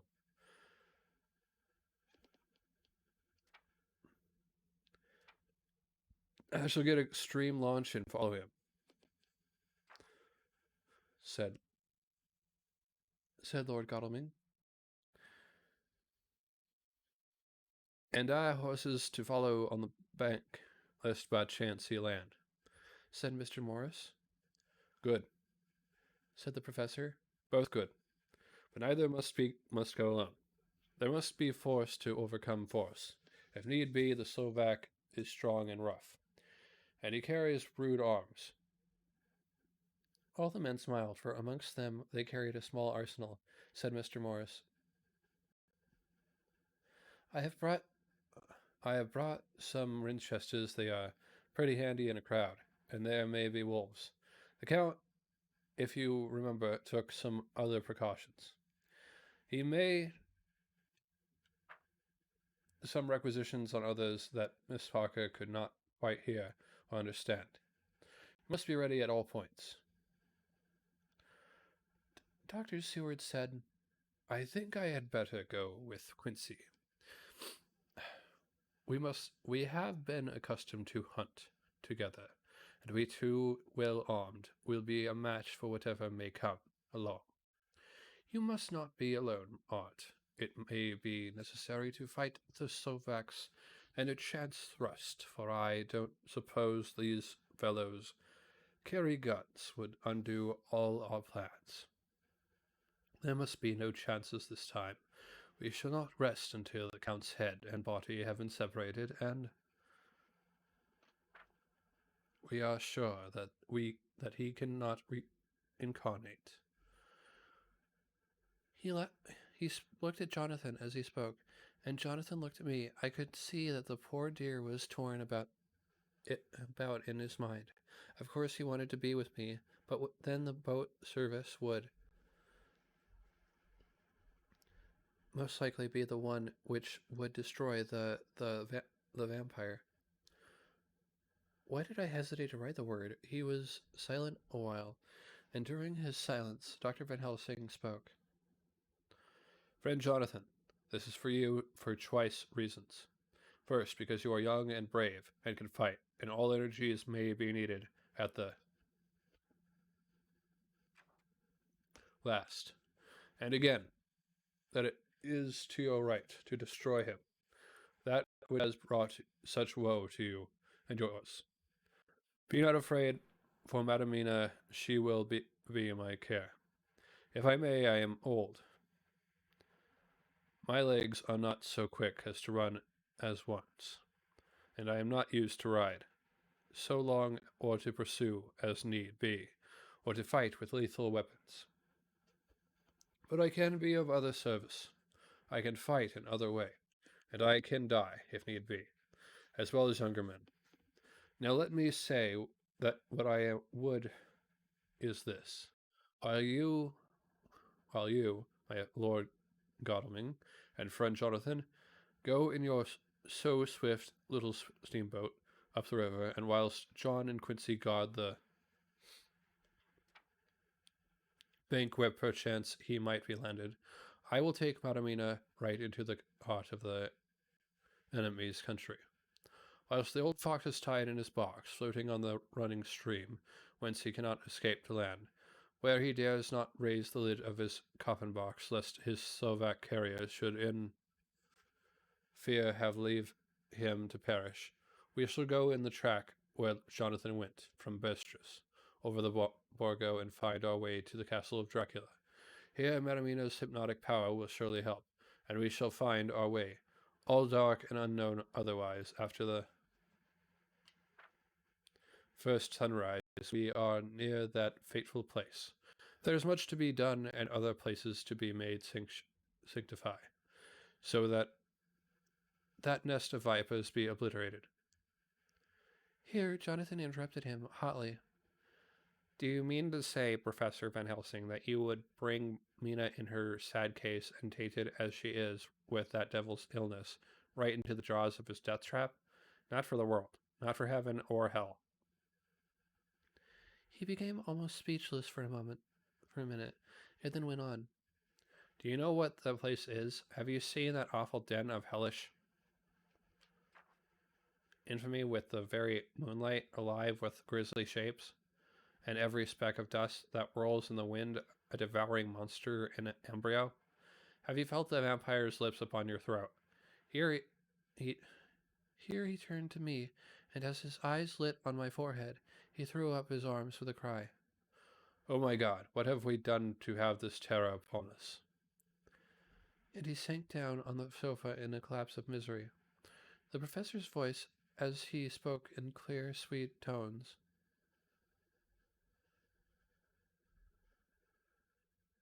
which seemed to vibrate in the air, calmed us all. Oh, my friend, it is because I would save Madamina from that place that I would go. God forbid that I should take her into that place. There is work, wild work, to be done there that her eyes may not see. We men here, all save Jonathan, have seen with their own eyes what is to be done before that place can be purified. Remember that we are in terrible straits. If the Count escapes us this time, and he is strong and subtle and cunning, he may choose to sleep him for a century, and then in time, our dear one, he took my hand, would come to him, and keep him company, and would be as those others that you, Jonathan, saw. You have told us of their gloating lips. You have heard their ribald laugh, as they clutched the moving bag that the counter threw to them. You shudder, and well may it be. Forgive me that I make you so much pain, but it is necessary, my friend, if it is not a dire need for the which I am giving possibly my life. If it were that anyone went into that place to stay, it is I who would have to go, to keep them company. Do as you will, said Jonathan with a sob that shook him all over. We We are in the hands of God. later. Oh, it did me good to see the way that these brave men worked. How can women help loving men when they are so earnest and so true and so brave? And too, it made me think of the wonderful power of money. What can it not do when it is properly applied? And what might it do when basely used? I felt so good. I felt so thankful that Lord Godalming is rich, and that both he and Mr. Morris, who also has plenty of money, are willing to spend it so freely, for if they did not, our little expedition could not start, either so promptly or so well equipped as it will within another hour. It is not 3 hours since it was arranged what part each of us was to do. And now Lord Godalming and Jonathan have a lovely steam launch, with steam up ready to start at a moment's notice. Dr. Seward and Mr. Morris have half a dozen good horses well appointed. We have all the maps and appliances of various kinds that can be had. Professor Van Helsing and I are to leave by the 11:40 train tonight for Versailles. There we are to get a carriage to drive to the Bargo Pass. We are bringing a good deal of ready money, as we are to buy a carriage and horses. We shall drive ourselves, for we have no one whom we can trust in the matter. The professor knows something of a great many languages, so we shall get on all right. We have all got arms, even for me, a large bore revolver. Jonathan would not be happy unless I was armed like the rest. Alas, I cannot carry one arm that the rest do. The scar on my forehead forbids that. Dear Dr. Van Helsing comforts me by telling me that I am fully armed, as there may be wolves. The weather is getting colder every day, and there are snow flurries, which come and go as warnings. Later, it took all my courage to say goodbye to my darling. We may never meet again.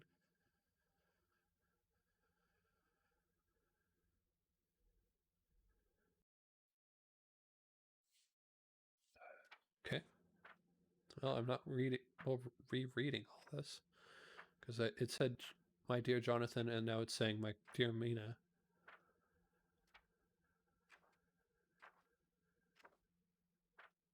Yeah, Mina Marker's journal.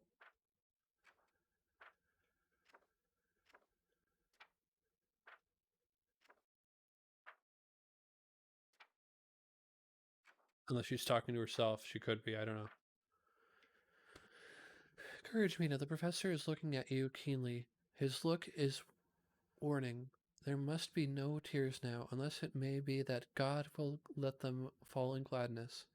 Jonathan Harker's journal, 30th October, night.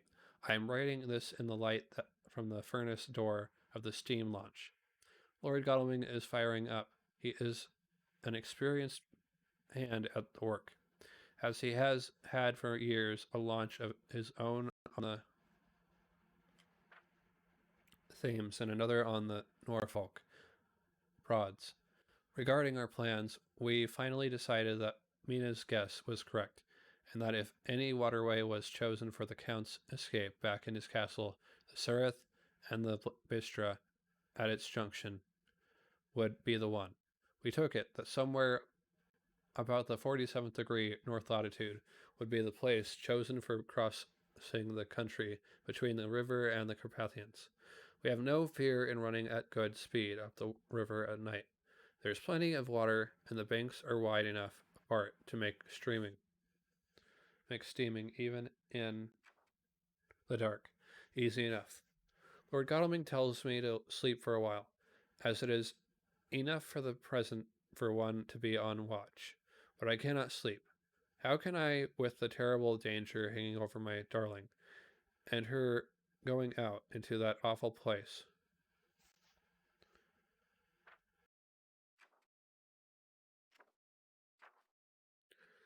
My only comfort is that we are in the hands of God. Only for that faith it would be easier to die than to live, and so be quit of all the trouble. Mr. Morris and Dr. Seward were off on their long ride before we started. They are to keep up the right bank far enough off to get on higher land, where they can see a good stretch of. Take a commercial break and be right back.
River and avoid the following of its curves.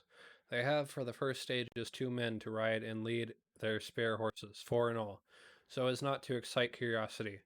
When they dismiss the men, which shall be shortly, they shall leave themselves. Look after the horses. It may be necessary for us to join forces. If so, they can mount our whole party. One of the saddles has a movable horn and can be easily adapted for Mina, if required. It is a wild adventure we are on. Here, as we are rushing along through the darkness with the cold from the water from the river, seeming to strike, seeming to rise up and strike us, with all the mysterious voices of the night surround around us. It all comes home. We seem to be drifting into an unknown places, in unknown ways, into the whole world of dark and dreadful things. Godalming is shutting the furnace door. 31st of October. Still hurrying along, the day has come, and Godalming is sleeping. I am on watch. The morning is bitterly cold, and furnace heat is grateful. Though we have heavy fur coats, as yet we have passed only a few open boats. But none of them had on board any box or package of anything like the size of the one we seek. The men were scared every time we turned our electric lamp on them, and fell on their knees and prayed. 1st of November, evening. No news all day. We have found nothing of the kind we seek. We have now passed into the Bistrissa, and if we are wrong in our surmise, our chance is gone. We have overhauled every boat, big and little. Early this morning, one crew told us that for a government boat, and treated us accordingly. We saw in this a way of smoothing matters, so at Fondue, where the Bistrissa runs into the Sorrent, we got a Romanian flag, which we now fly conspicuously with every boat, which we have overhauled since then. This trick has succeeded. We have had every deference shown to us, and not once any objection to whatever we chose to ask or do. Some of the Slovaks tell us that a big boat passed them, going at more than usual speed, as she had a double crew on board.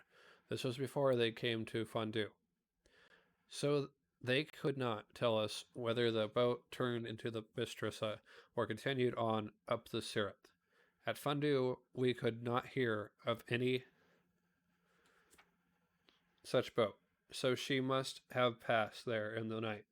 I am feeling very sleepy. The cold is perhaps beginning to tell upon me, and nature must have rest some time.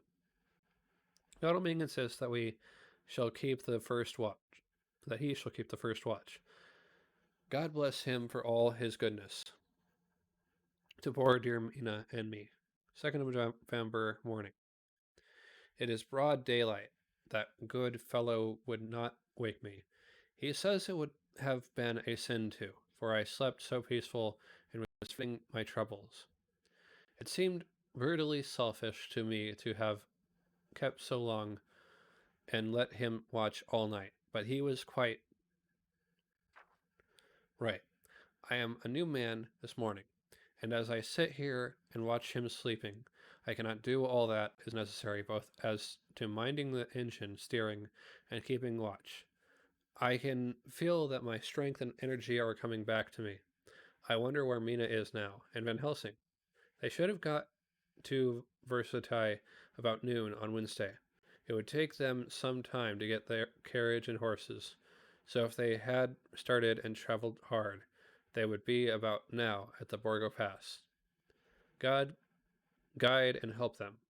I am afraid to think what may happen if we could only go faster, but we cannot. The engines are throbbing and doing their utmost. I wonder how Dr. Seward and Mr. Morris are getting on. There seem to be endless streams running down from the mountains into this river. But as none of them are very large at present, at all events, though they are terrible doubtless in winter, and when the snow melts, the horsemen may not have met much obstruction. I hope that before we get to Strasbourg, we may see them. For if by that time we have not overtaken the Count, it may be necessary to take counsel together what to do next. Dr. Seward's Diary, 2nd of November. 3 days of the road, no news and no time to write it. If there had been, for every moment is precious. We have had only the rest needful for the horses, but we are both bearing it wonderfully. Those adventurous days of ours are turning up useful. We must push on. We shall never feel happy till we get the launch in sight again. 3rd of November. We heard at Fundu that the launch had gone up the Bistra. I wish it wasn't so cold. There are signs of snow coming, and if it falls heavy, it will stop us. In such case, we must get a sledge and go on Russian fashion. 4th of November. Today we heard of the launch having been detained by an accident when trying to force a way up the rapid. The Slovak boats get up all right by aid of a rope, and steering with knowledge. Some went up only a few hours before. Godalming is an amateur fitter himself, and evidently it was he who put the launch in trim again. Finally they got up the rapids all right, with local help. They are off on the chase afresh. I fear that the boat is not any better for the accident.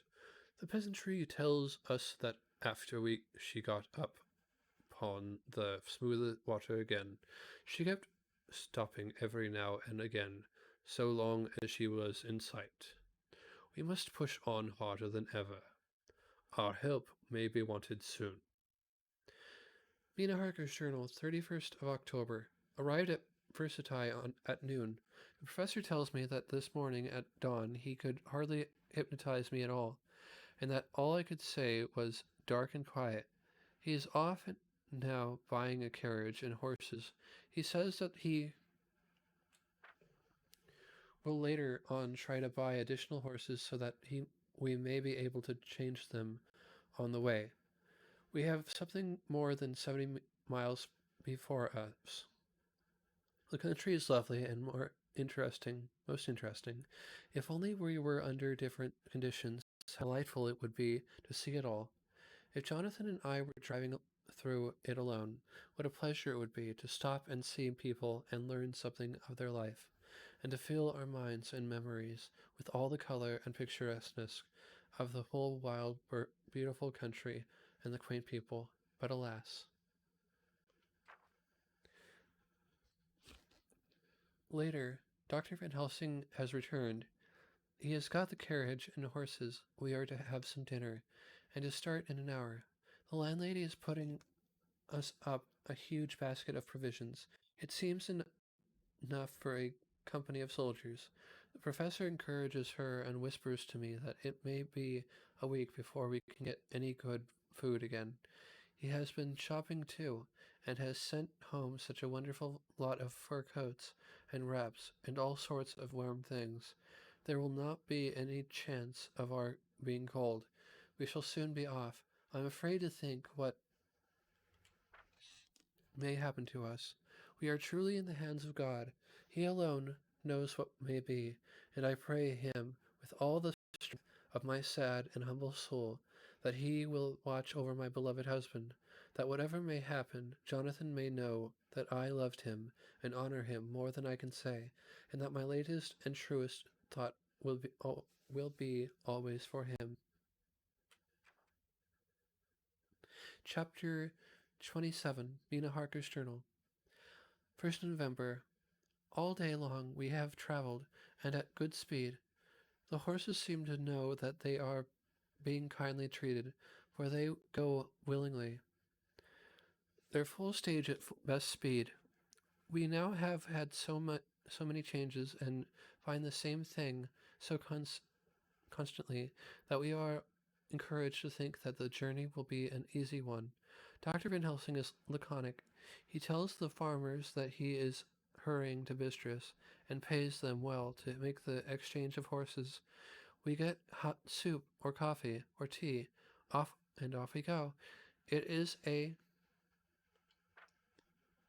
lovely country, full of beautiful beauties of all imaginable kinds, and the people are brave and strong and simple, and seem full of nice qualities. They are very, very superstitious in the first house where we stopped. When the woman who served us saw the scar on my forehead, she crossed herself and put out 2 fingers towards me to keep off the evil eye.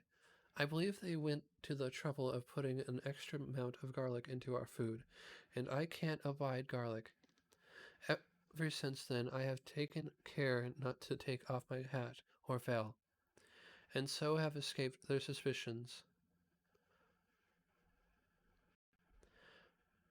Interesting mention of garlic, right? Anyway, we are traveling fast, and as we have no driver with us to carry tales, we go ahead of scandal. But I dare say that fear of the evil eye will follow hard behind us all the way. The professor seems tireless. All day he would not take any rest, though he made me sleep for a long spell.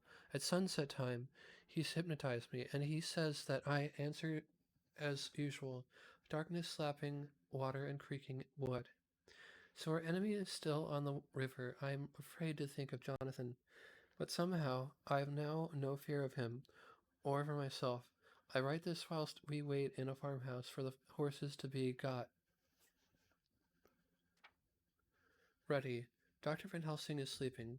Poor dear, he looks very tired and old and gray, but his mouth is set as firmly as a conqueror's. Even as in his sleep he is instinct with resolution. When we have well started, I must make him rest whilst I drive. I shall tell him that we have days before us, and he must not break down when most of all his strength will be needed. All is ready. We are off shortly.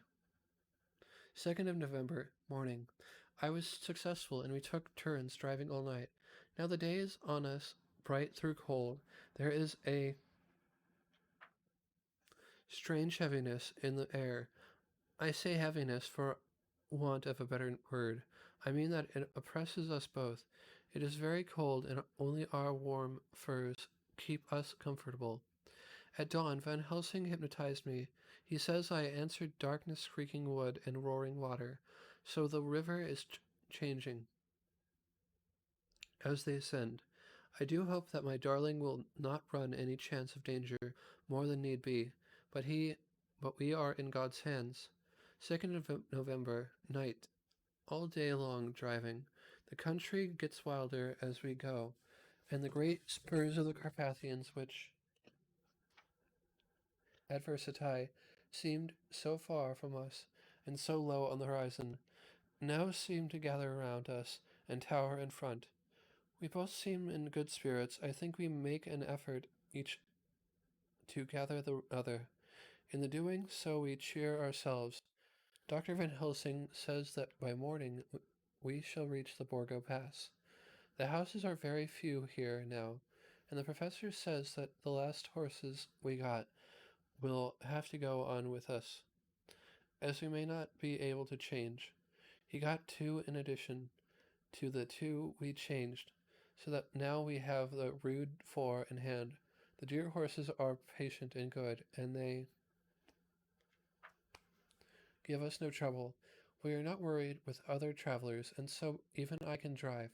We shall get to the pass in daylight. We do not want to arrive before, so we take it easy and have each a long rest in turn. Oh, what will tomorrow bring to us? We go to seek the place where my poor darling suffered so much. God grant that we may be guided aright, and that he deign to watch over my husband, and those dear to us both, who are in such deadly peril. As for me, I am not worthy in his sight. Alas, I am unclean to his eyes, and shall be until he may deign to let me stand forth in his sight as one of those who have not incurred his wrath. Memorandum by Abraham Van Helsing. 4th of November. This is my old and true friend, friend John Seward, MD of Purefleet, London. In case I may not see him, it may explain it is morning, and I write by a fire which all the night I have kept alive.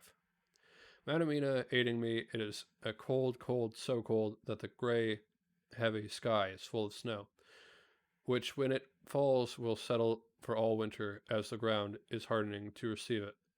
It seems to have affected Madamina.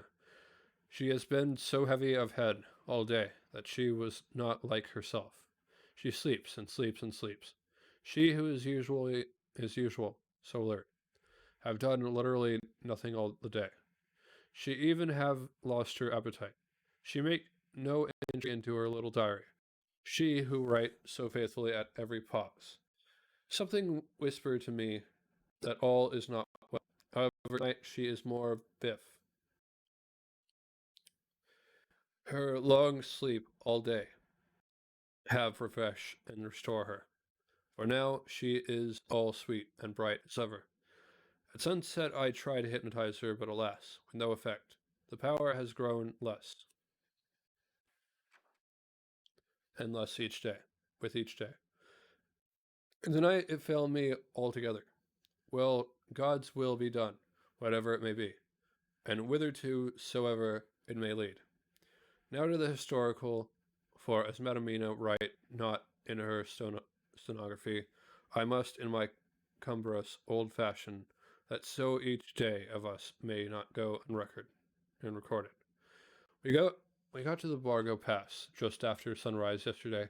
When I saw the signs of the dawn, I got ready for the hypnotism. We stopped our carriage and got down so that there might be no disturbance. I made a couch with furs, and Madame Mina, lying down, yielded herself as usual, but more slowly and more short time than ever, to the hypnotic sleep. As before came the answer. Darkness and the swirling of water. Then she awoke, bright and radiant, and we go on our way, and soon reach the pass. At this time and place she become all on fire with zeal. Some new guided power be in her manifested. For she point to a road and say, This is the way. How know you it? I ask. Of course I know it. She answer, and with a pause add, Have not my Jonathan travelled it, and wrote of his travel?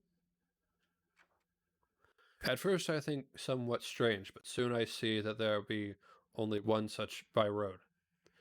It is used by little and very different from the coach road from the Burgovina to Bistris, which is more wide and hard and more use. So we came down this road, when we meet other ways. Not always were we sure that they were roads at all, for they be neglect and light snow have fallen. The horses know, and they only. I give rein to them, and they go on so patient. By and by, we find all the things which Jonathan have note in that wonderful diary of him. Then we go on for long, hours and hours. At the first I tell Madamina to sleep. She try and she succeed. She sleep all the time, till at the last. I feel myself too suspicious grow, and attempt to wake her. But she slept on, and I may not wake her though I try. I do not wish to try too hard, lest I harm her, for I know that she have suffered much. And sleep at times be all in all to her. I think I drowse myself, for all of sudden I feel guilt. As though I have done something, I find myself bolted up, with the reins in my hands, and the good horses go along, jog, just as ever. I look down and find Madamina, still asleep, still asleep. It is now not far off sunset time. and over the snow with the light of the snow of the sun flow in big yellow flood, so that we throw great long shadow on where the mountain rise so steep. For we are going up and up, for all is so wild and rocky, as though it were the end of the world. Then I arouse Madamina. This time she wake with not much trouble, and then I try to put her to hypnotic sleep. But she sleep not, being as though I were not. Still I try and try, till all at once I find her and myself in dark. So I look round, and find that the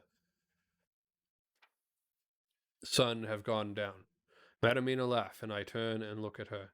She is now quite awake, and look so well as I never saw her since that night at Carfax, when we first entered the Count's house. I am amazed, and not as at ease then. But she is so bright and tender and thoughtful for me, that I forget all fear. I light a fire, for we have brought supply of wood with us, and she prepare food while I undo the horses, and set them tethered in shelter to feed. Then when I return to the fire, she have my supper ready. I go to help her, but she smile and tell me that she have eat already, that she would so hungry that she would not wait. I like it not, and I have grave doubts but I fear to affright her, and so I am silent of it. She help me, and I eat alone, and then we wrap in fur and lie beside the fire, and I tell her to sleep while I watch. But presently I forget all of watching, and when I sudden remember that I watch, I find her lying quiet, but awake and looking at me with so bright eyes. Once, twice more, the same occur, and I get much sleep till before morning. When I wake, I try to hypnotize her, but alas, though she shut her eyes, obedient, she may not sleep. The sun rise up and up and up, and then sleep come to her too late, but so heavy that she will not wake. I have to lift her up and place her sleeping in the carriage, when I have harnessed the horses and made all ready. Madam still asleep, Madam still sleep and sleep, and she look in her sleep more healthy and more redder than before, and I like it not, and I am afraid, afraid. I'm afraid of all things, even to think, but I must go on my way. The stake we play for is life and death, or more than these, and we must not flinch. 5th of November, morning. Let me be accurate in everything, for though you and I have seen some strange things together, you may at the first think that I, Van Helsing, am mad. That the many horrors and the so long strain on nerves has at the last turned my brain. All yesterday we travel, ever getting closer to the mountains, and moving in a more and more wild and desert land. There are great frowning precipices, and much falling water, and nature seemed to have held some time her carnival. Madamina still sleep, and though I did not hunger and appease it, I could not waken her, even for food. I began to fear that the fatal spell of the place was upon her, tainted as she is with the vampire baptism. Well, said I to myself, if it be that she sleep all the day, it shall also be that I do not sleep at night. As we travel on the rough road, for a road of an ancient and imperfect kind there was, I held down my head and slept. Again I waked with a sense of guilt, and of time passed, and found Madamina still sleeping, and the sun low down. But all was indeed changed. The frowning mountains seemed further away, and we were near the top of a steep rising hill, on summit of which was such a castle as Jonathan tell of in his diary. At once I exulted and feared, for now, for good or ill, the end was near. I woke Madamina and again tried to hypnotize her, but alas, unveiling till too late, Then ere the great dark came upon us, for even after down sun, the heavens reflected the gone sun of the snow, and all was for a time in a great twilight. I took out the horses and fed them in what shelter I could. Then I make a fire, and near it I make Madamina, now awake and more charming than ever, sit comfortably amid her rugs. I got ready food, but she would not eat, simply saying that she had not hunger. I did not press her, knowing her unavailingness, but I myself eat, for I must needs now be strong for all. Then, with a fear on me of what might be, I drew a ring, so big for her comfort, round where Madamina sat, and over the ring I passed some of the wafer, and I broke it fine so that all was well guarded. She sat still all the time, so still as one dead, and she grew whiter and even whiter, till the snow was not more pale, and no word she said. But when I drew near, she clung to me, and I could not know that the poor soul shook her from head to feet, with a tremor that was pain to feel. I said to her presently, when she had grown more quiet, "Will you not come over to the fire?"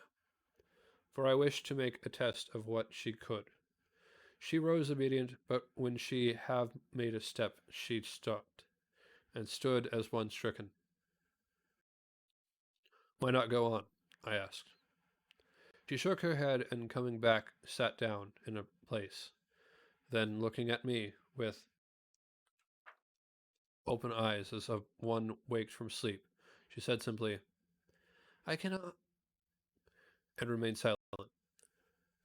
I rejoiced, for I knew that what she could not, none of those that we dreaded could. Though there might be danger to her body, yet her soul was safe. Presently the horses began to scream, and tore at the tethers till I came to them, and quieted them. When they did felt my hands on them, they whinnied, low as in joy, and licked at my hands, and were quiet for a time. Many times, though, through the night did I come to them, till it arrived to the cold hour, when all nature is at lowest, and every time my coming was with quiet of them. In the cold hour the fire began to die, and I was about stepping forth to replenish it. For now the snow came in flying sweeps, and with it a chill mist. Even in the dark there was a slight of some kind, as there ever is over snow, and it seemed as though the snow flurries and the wreaths of mist took shape as of women with trailing garments. As was in dead, grim silence, only the horses whinnied and cowered, as if in terror of the worst. I began to fear horrible fears, but then came to me sense of safety in the ring wherein I stood.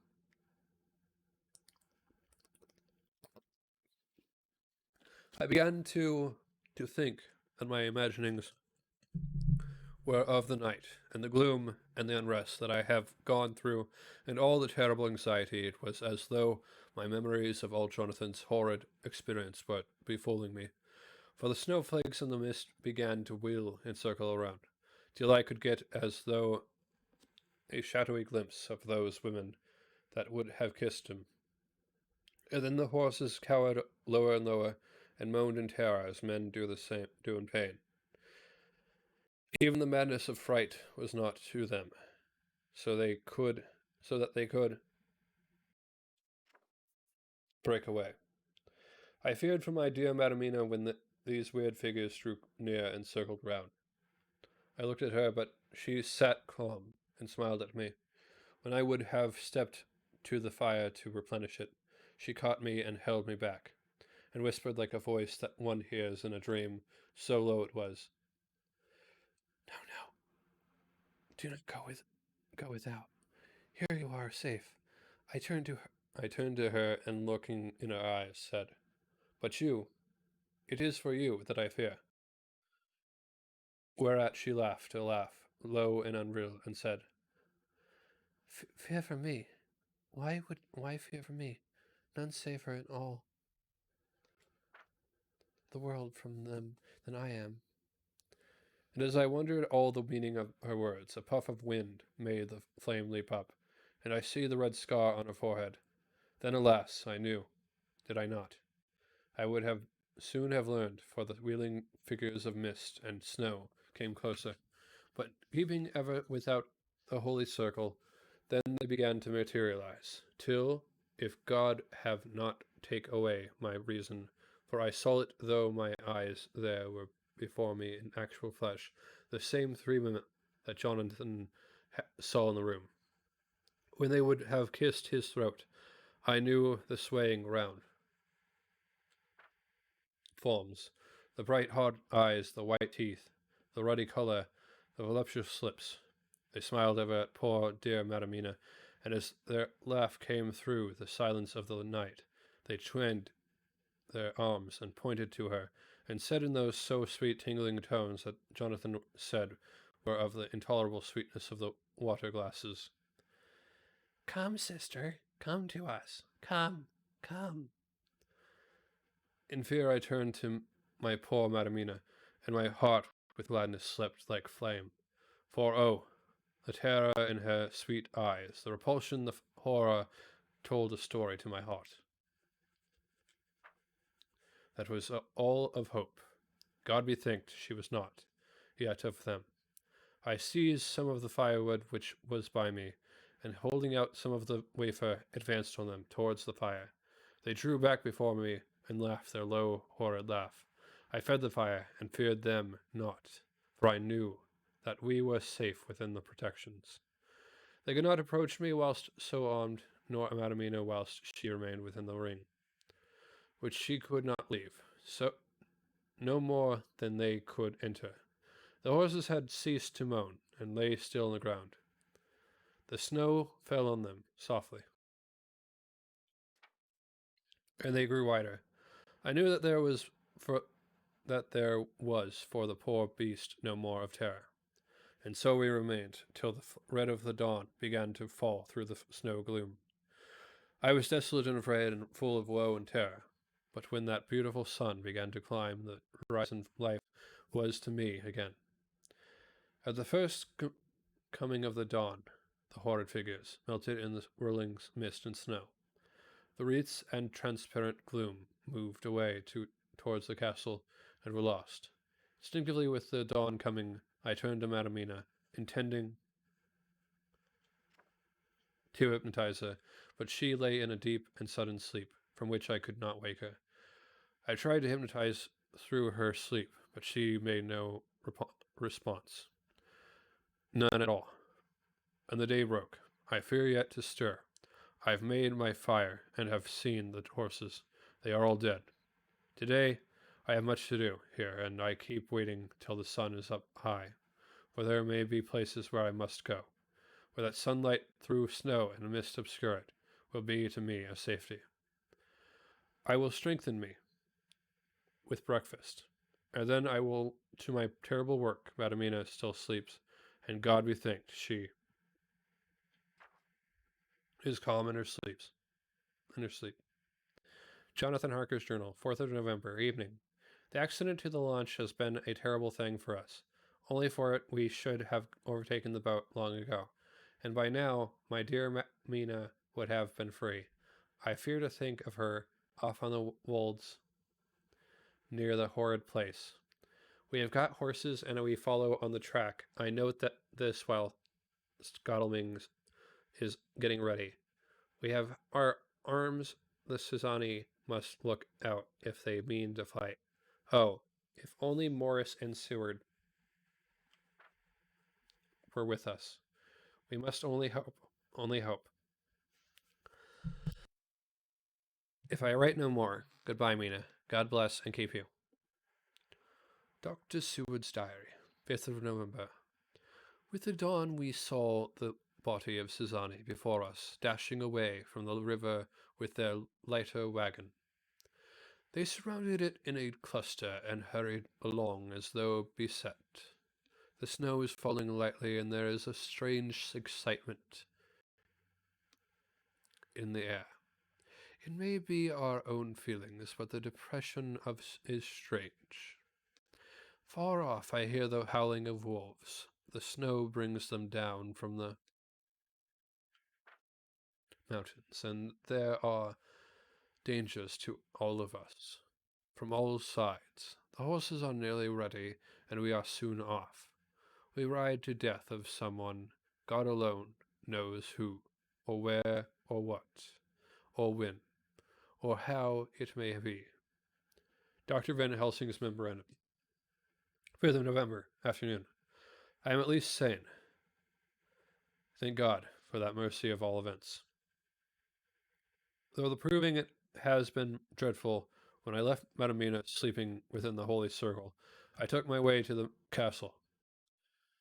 The blacksmith hammer, which I took in the carriage from Versatile, was useful. Though the doors were all open, I broke them off the rusty hinges, lest some ill intent or ill chance should close them, so that being entered I might not get out. Jonathan's bitter experience served me here. By memory of his diary, I found my way to the old chapel, for I knew that here my work lay. The air was oppressive. It seemed as if there was some sulphur fume, which at times made me dizzy. Either way was a roaring in my ears, for I heard afar off the howl of wolves. Then I bethought me of my dear Madamina, and I was in terrible plight. The dilemma had me between his horns. Her I had not dared to take into this place, but left safe from the vampire in that holy circle. Yet even there would be the wolf. I resolved me that my work lay here, and that as to the wolves we must submit. If it were God's will, at any rate, it was only death and freedom beyond. So did I choose for her. Had it but been for myself, the choice had been easy. The maw of the wolf were better to rest in than the grave of the vampire. So I make my choice to go on with my work. I knew that there were at least 3 graves to find, graves that are inhabit. So I search, and I find one of them.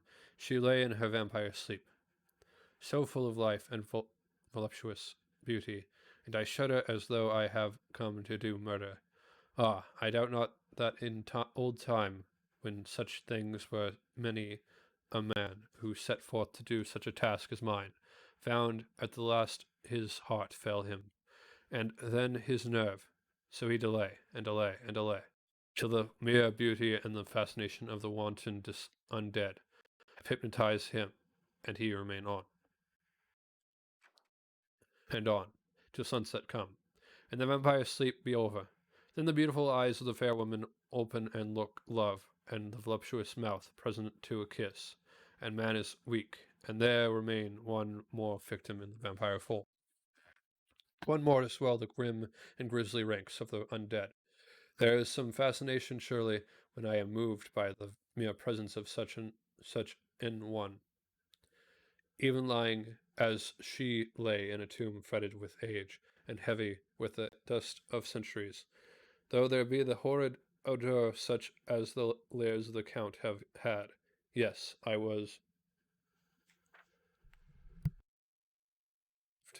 Van Helsing, with my purpose and with my motive for hate. I was moved to a yearning for delay, which seemed to paralyze my faculties and to clog my very soul. It may have been that the need of natural sleep and the strange oppression of the air were beginning to overcome me. Certain it was that I was lapsing into sleep, the open-eyed sleep of one who yields to a sweet fascination, when there came through the snow-stilled air a long, low wail. so full of woe and pity that it woke me like the sound of a clarion. For it was the voice of my dear Madam Mina that I heard. Then I braced myself again to my horrid task, and found my retching away tomb tops, one another of the sisters. The other dark one I dared not pause to look on her as I had on her sister, lest once more I should begin to be enthralled. But I go on searching until presently I find in a high great tomb, as if made to one much beloved, that other fair sister which, like Jonathan, I had seen to gather herself out of the atoms of the mist.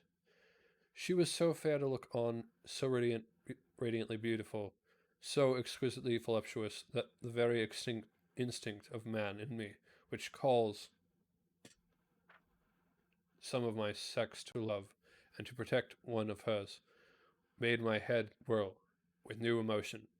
But God be thanked that soul well of my dear Madam Mina had not died out of my ears, and before this spell could be wrought further upon me, I had nerved myself to my wild work. By this time I had searched all the tombs in the chapel, so far as I could, and as there had been only 3 of these undead phantoms around us in the night, I took it that there were no more of active. Undead existence there was one great tomb, more lordly than all the rest. Huge it was, and noble proportioned. On it was but one word, Dracula. Then then was the undead home of the king vampire, to whom so many more were due. Its emptiness spoke eloquent to make certain what I knew. But I began to restore these women to their dead selves through my awful work. I laid in Dracula's tomb some of the wafer, and so banished him from it, undead forever. Then began my terrible task, and I dreaded it. Had it been but one, it had been easy, comparative to but 3. To begin twice more after I had been through a deed of horror. For if it was terrible with the sweet Miss Lucy, what would it not be with these strange ones who had survived through centuries and who had been strengthened by the passing of years? Who would, if they could, have fought for their foul lives? Oh, my friend John, but it was butcher work. Thank you for the compliment. Feel free.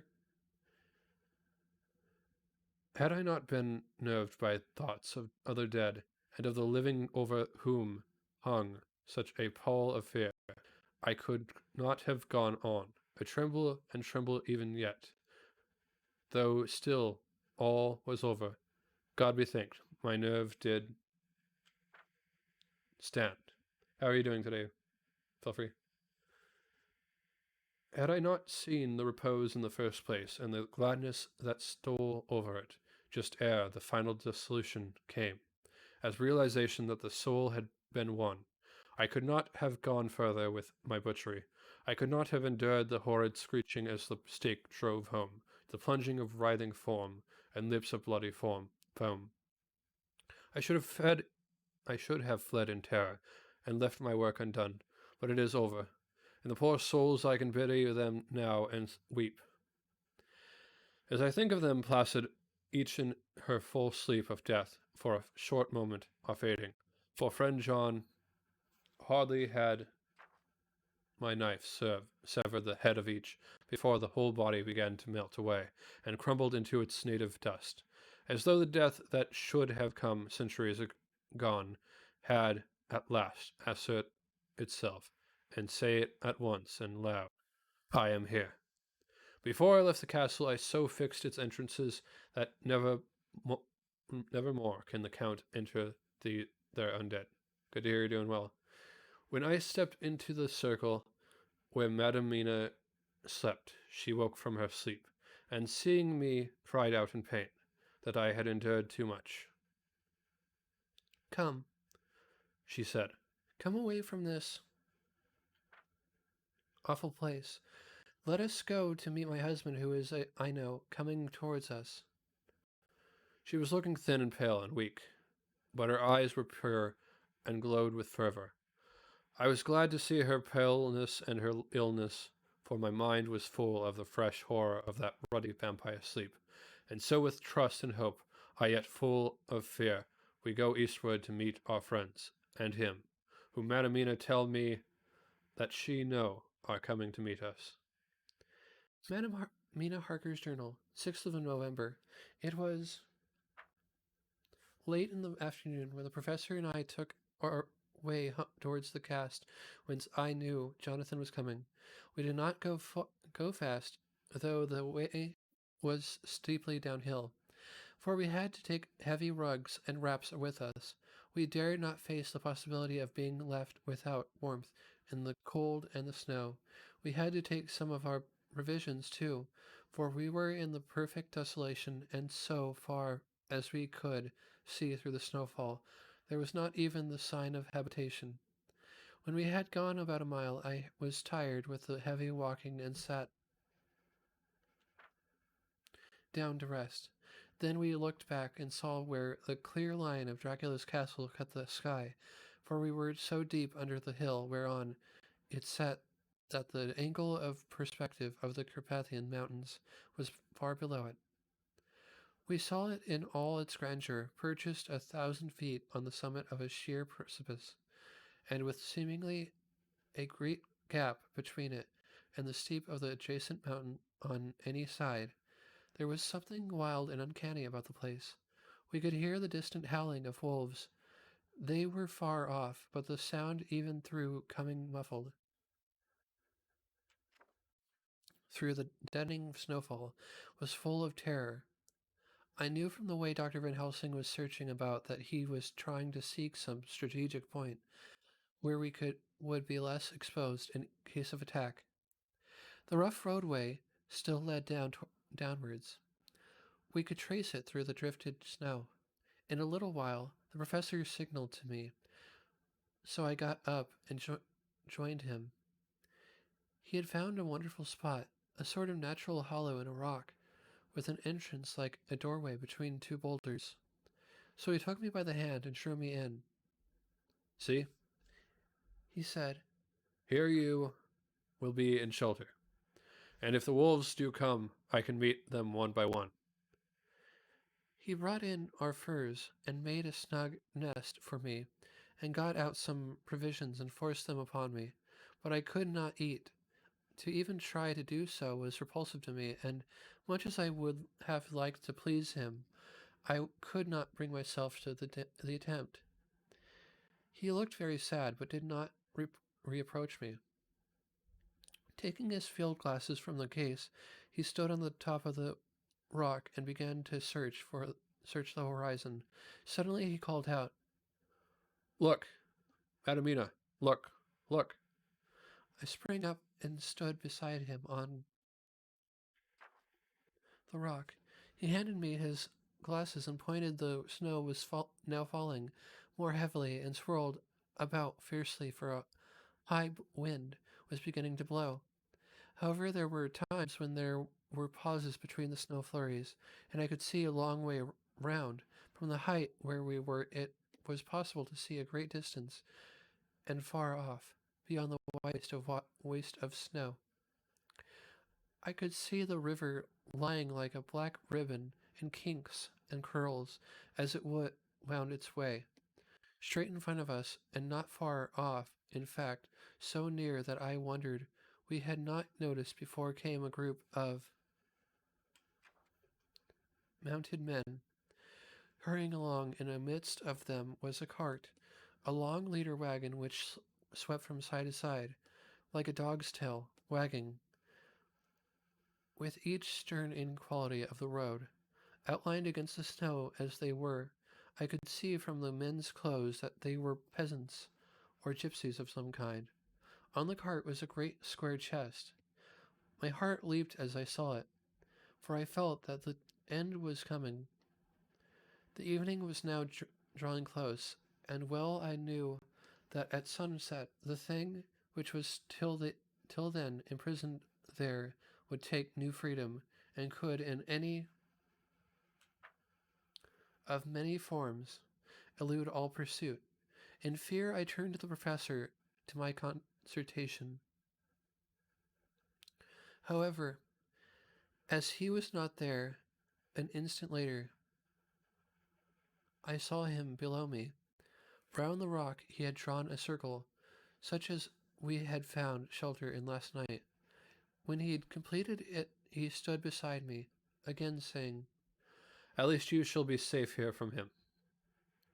He took the glasses from me, and at the next lull of the snow swept the whole space below us.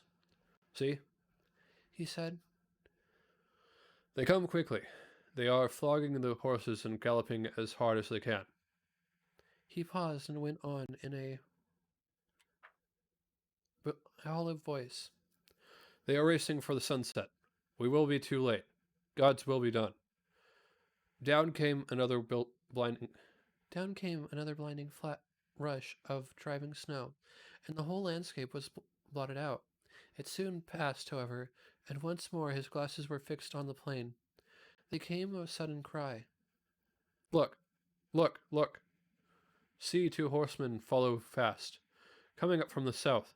It must be Quincy and John. Take the glass. Look, before the snow blots it all out. I took it and looked. The 2 men might be Dr. Seward and Mr. Morris. I knew at all events that neither of them was Jonathan. At the same time, I knew that Jonathan was not far off. Looking around, I saw on the north side of the coming party 2 other men riding at breakneck speed. One of them I knew was Jonathan, and the other I took, of course, to be Lord Godalming. They too were pursuing the party with a cart. When I told the professor, he shouted in glee like a schoolboy, and after looking intently till a snowfall made sight impossible, he laid his Winchester rifle ready for use against the boulder of the opening of our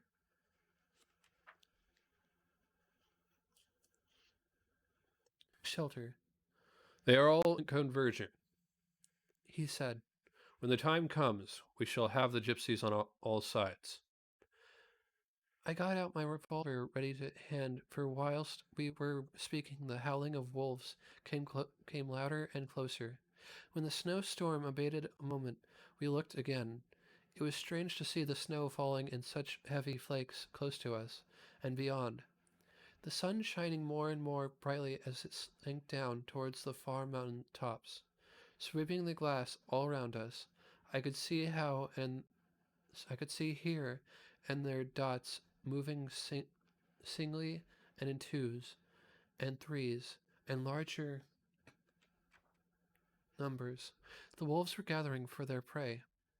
Every instant seemed an age whilst we waited. The wind came in fierce bursts, and the snow was driven with fury as it swept upon us in circling eddies.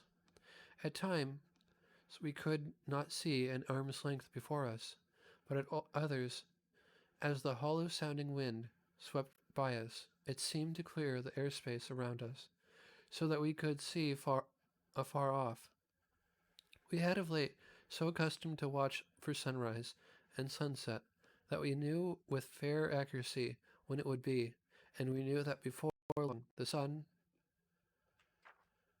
would set. It was hard to believe that by our watches it was less than an hour that we waited in that rocky shelter before the various bodies began to converge close upon us. The wind came now with fiercer and more bitter sweeps, and more steadily from the north. It seemingly had driven the snow clouds from us, for, with only occasional bursts the snow fell. We could distinguish clearly the individuals of each party, the pursued and the pursuers. Strangely enough, those pursued did not seem to realize, or at least to care, that they were pursued. They seemed, however, to hasten with redoubled speed as the sun dropped lower and lower on the mountain's tops. Closer and closer they drew. The professor and I crouched down behind our rocks and held our weapons ready. I could see that he was determined that they should not pass. One and all were quite unaware of our presence. All at once, two voices shouted out to halt. One was my Jonathan's, raised in a high key of passions; the other Mr. Morris' strong, resolute tone of quiet command. The gypsies may not have known the language, but there was no mistaking the tone. In whatever tongue the words were spoken instinctively, they reined in. And at the instant Lord Godalming and Jonathan dashed up, at one side and Dr. Seward and Mr. Morris on the other. The leader of the gypsies, a splendid-looking fellow who had sat his horse like a centaur, waved them back, and in a fierce voice gave to his companions some word to proceed. They lashed the horses, which sprang forward, but the four men raised their Winchester rifles, and in an unmistakable way commanded them to stop. At the same moment, Dr. Van Helsing and I rose behind the rock and pointed our weapons at them. Seeing that they were surrounded, the men tightened their reins and drew up. The leader turned to them and gave a word at which every man of the gypsy party drew what weapon he carried, knife or pistol, and held himself in readiness to attack. Issue was joined in an instant. The leader, with a quick movement of his rein, threw his horse out in front, and pointing first to the sun, now close to the hill, close down on the hill tops, and then to the castle, said something, which I did not take a commercial break, because ad is about to begin, I think.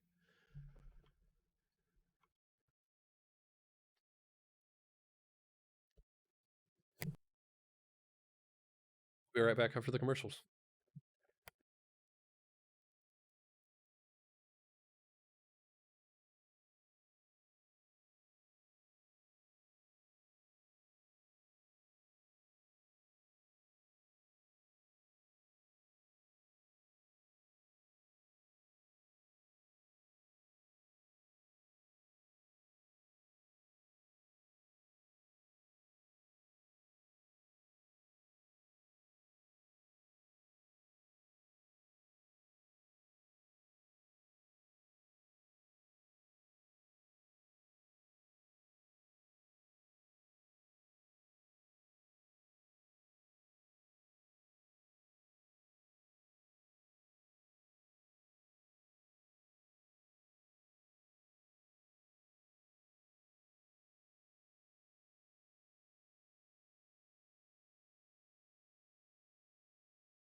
All right.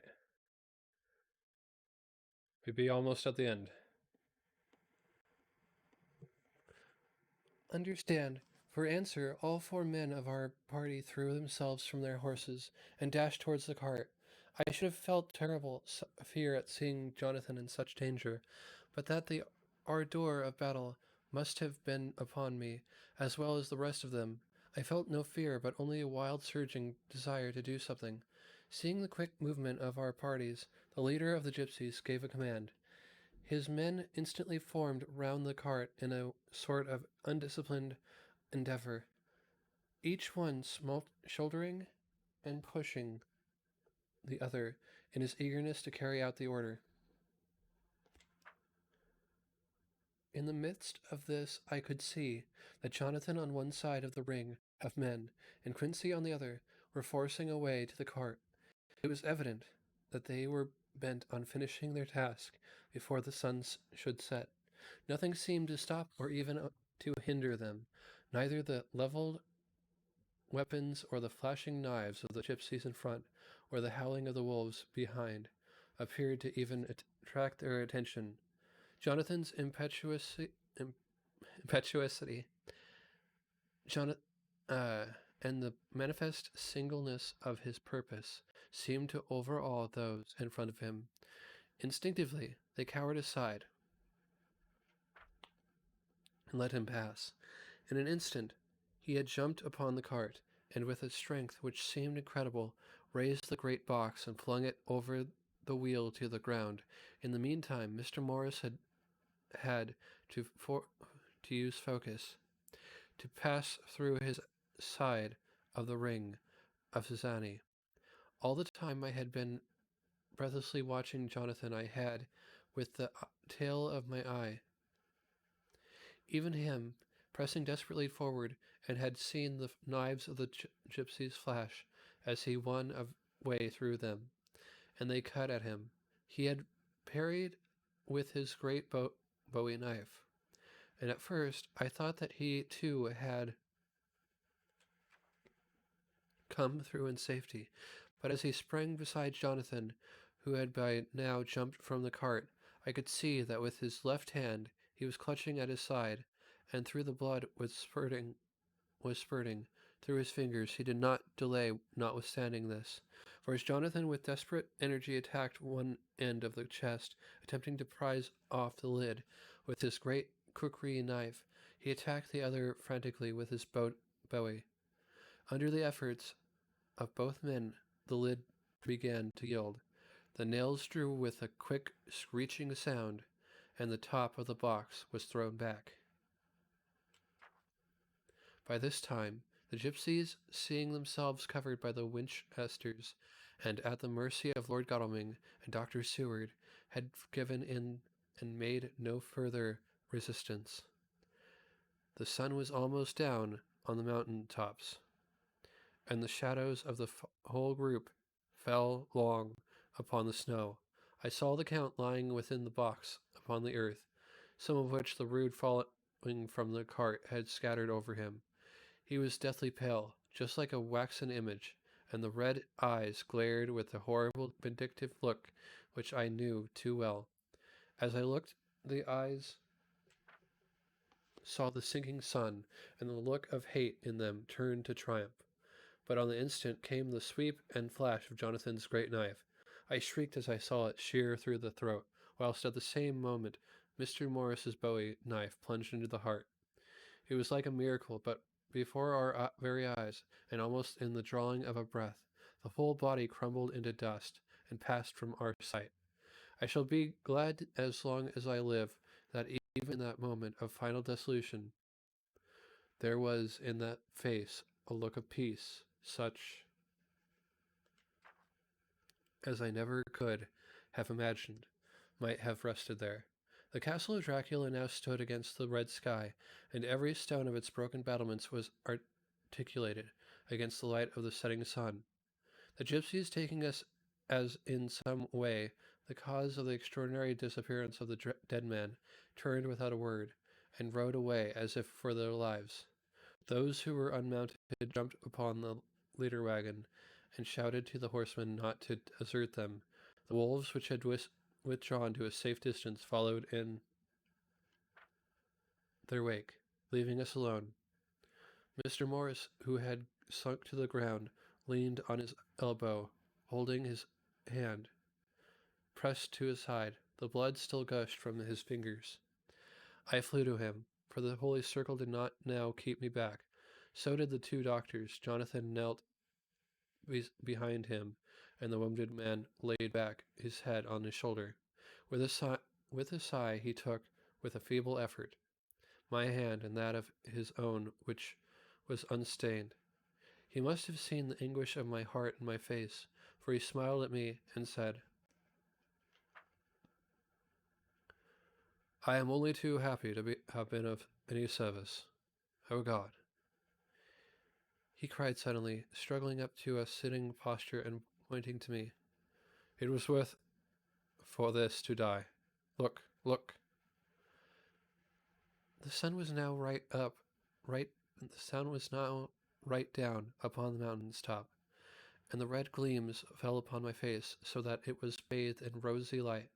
With one impulse the men sank on their knees, and a deep and earnest Amen broke from all of as their eyes followed the pointing of his finger. The dying man spoke.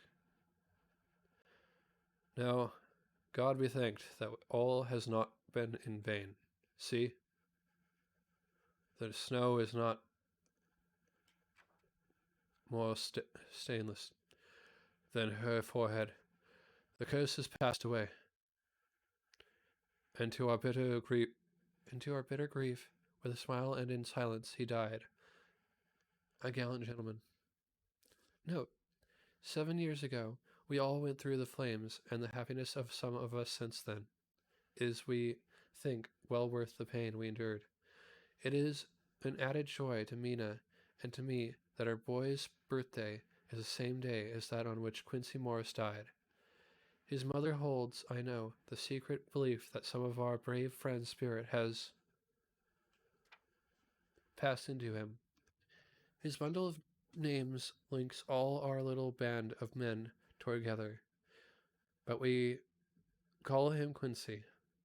In the summer of this year, he made a journey to Transylvania and went over the old ground which was, and is, to us, so full of vivid and terrible memories. It was almost impossible to believe that the things which we had seen with our own eyes and heard with our own ears were living truths. Every trace of all that had been was blotted out.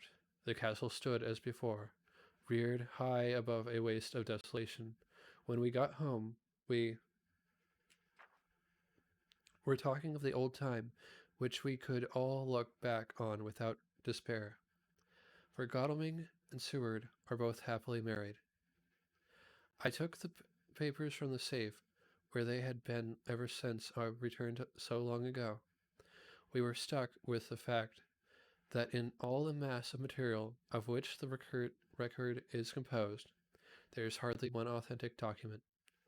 Nothing but a mass of typewriting, except the later notebooks of Mina and Seward and myself, and Van Helsing's memorandum. We could hardly ask anyone, even did we wish to accept that these as proofs of so wild a story. Van Helsing summed it all up, as he said with our boy on his knee, We want no proofs. We ask none to believe us. This boy will some day know what a brave and gallant woman his mother is. Already he knows her sweetness and loving care. Later on, he will understand how some men so loved her that they did dare much for her sake. Jonathan Harker.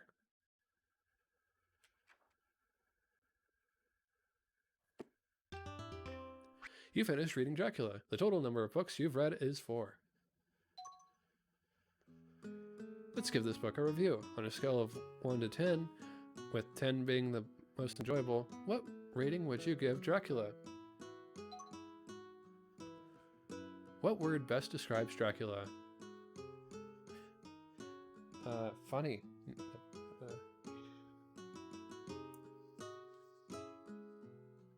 Out of all of these touching, romantic, funny, exciting, sad scary, happy, shocking, profound, bizarre.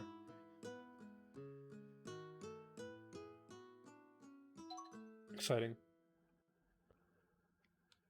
Dracula, rating 10, description exciting. Are you happy with this review?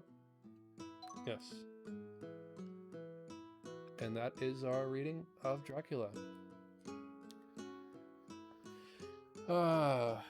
Very good book. A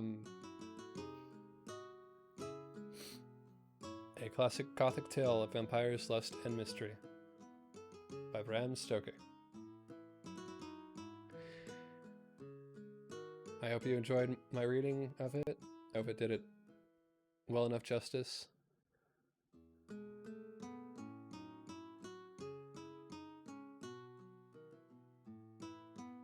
Feel free. Are you still there?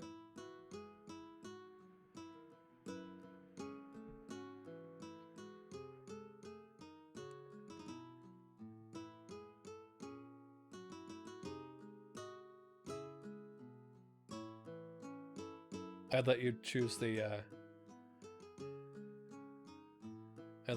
raid target, but anyway. Thank you everyone for watching. Have a great night. Stay safe, and I look forward to seeing you all on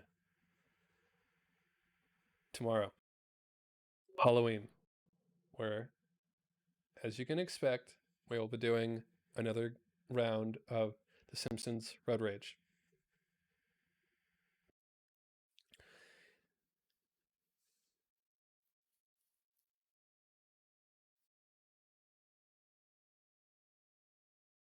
For right now, I'll be seeing you all tomorrow, and let's go ahead and find a raid target.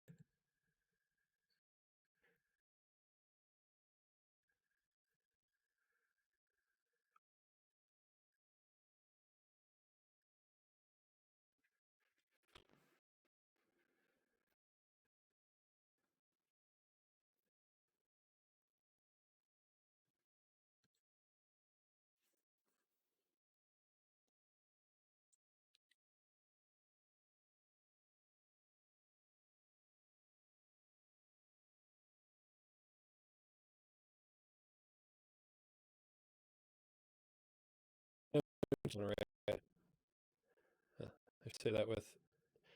I know it cuts out if I'm looking at the Twitch, but I know just who I'm raid.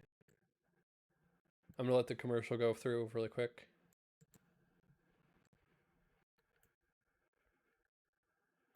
Not our commercial, but theirs.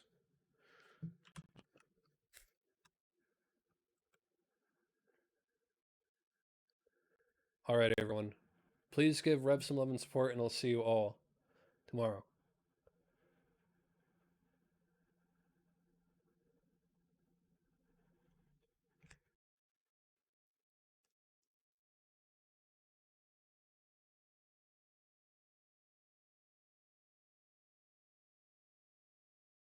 Later.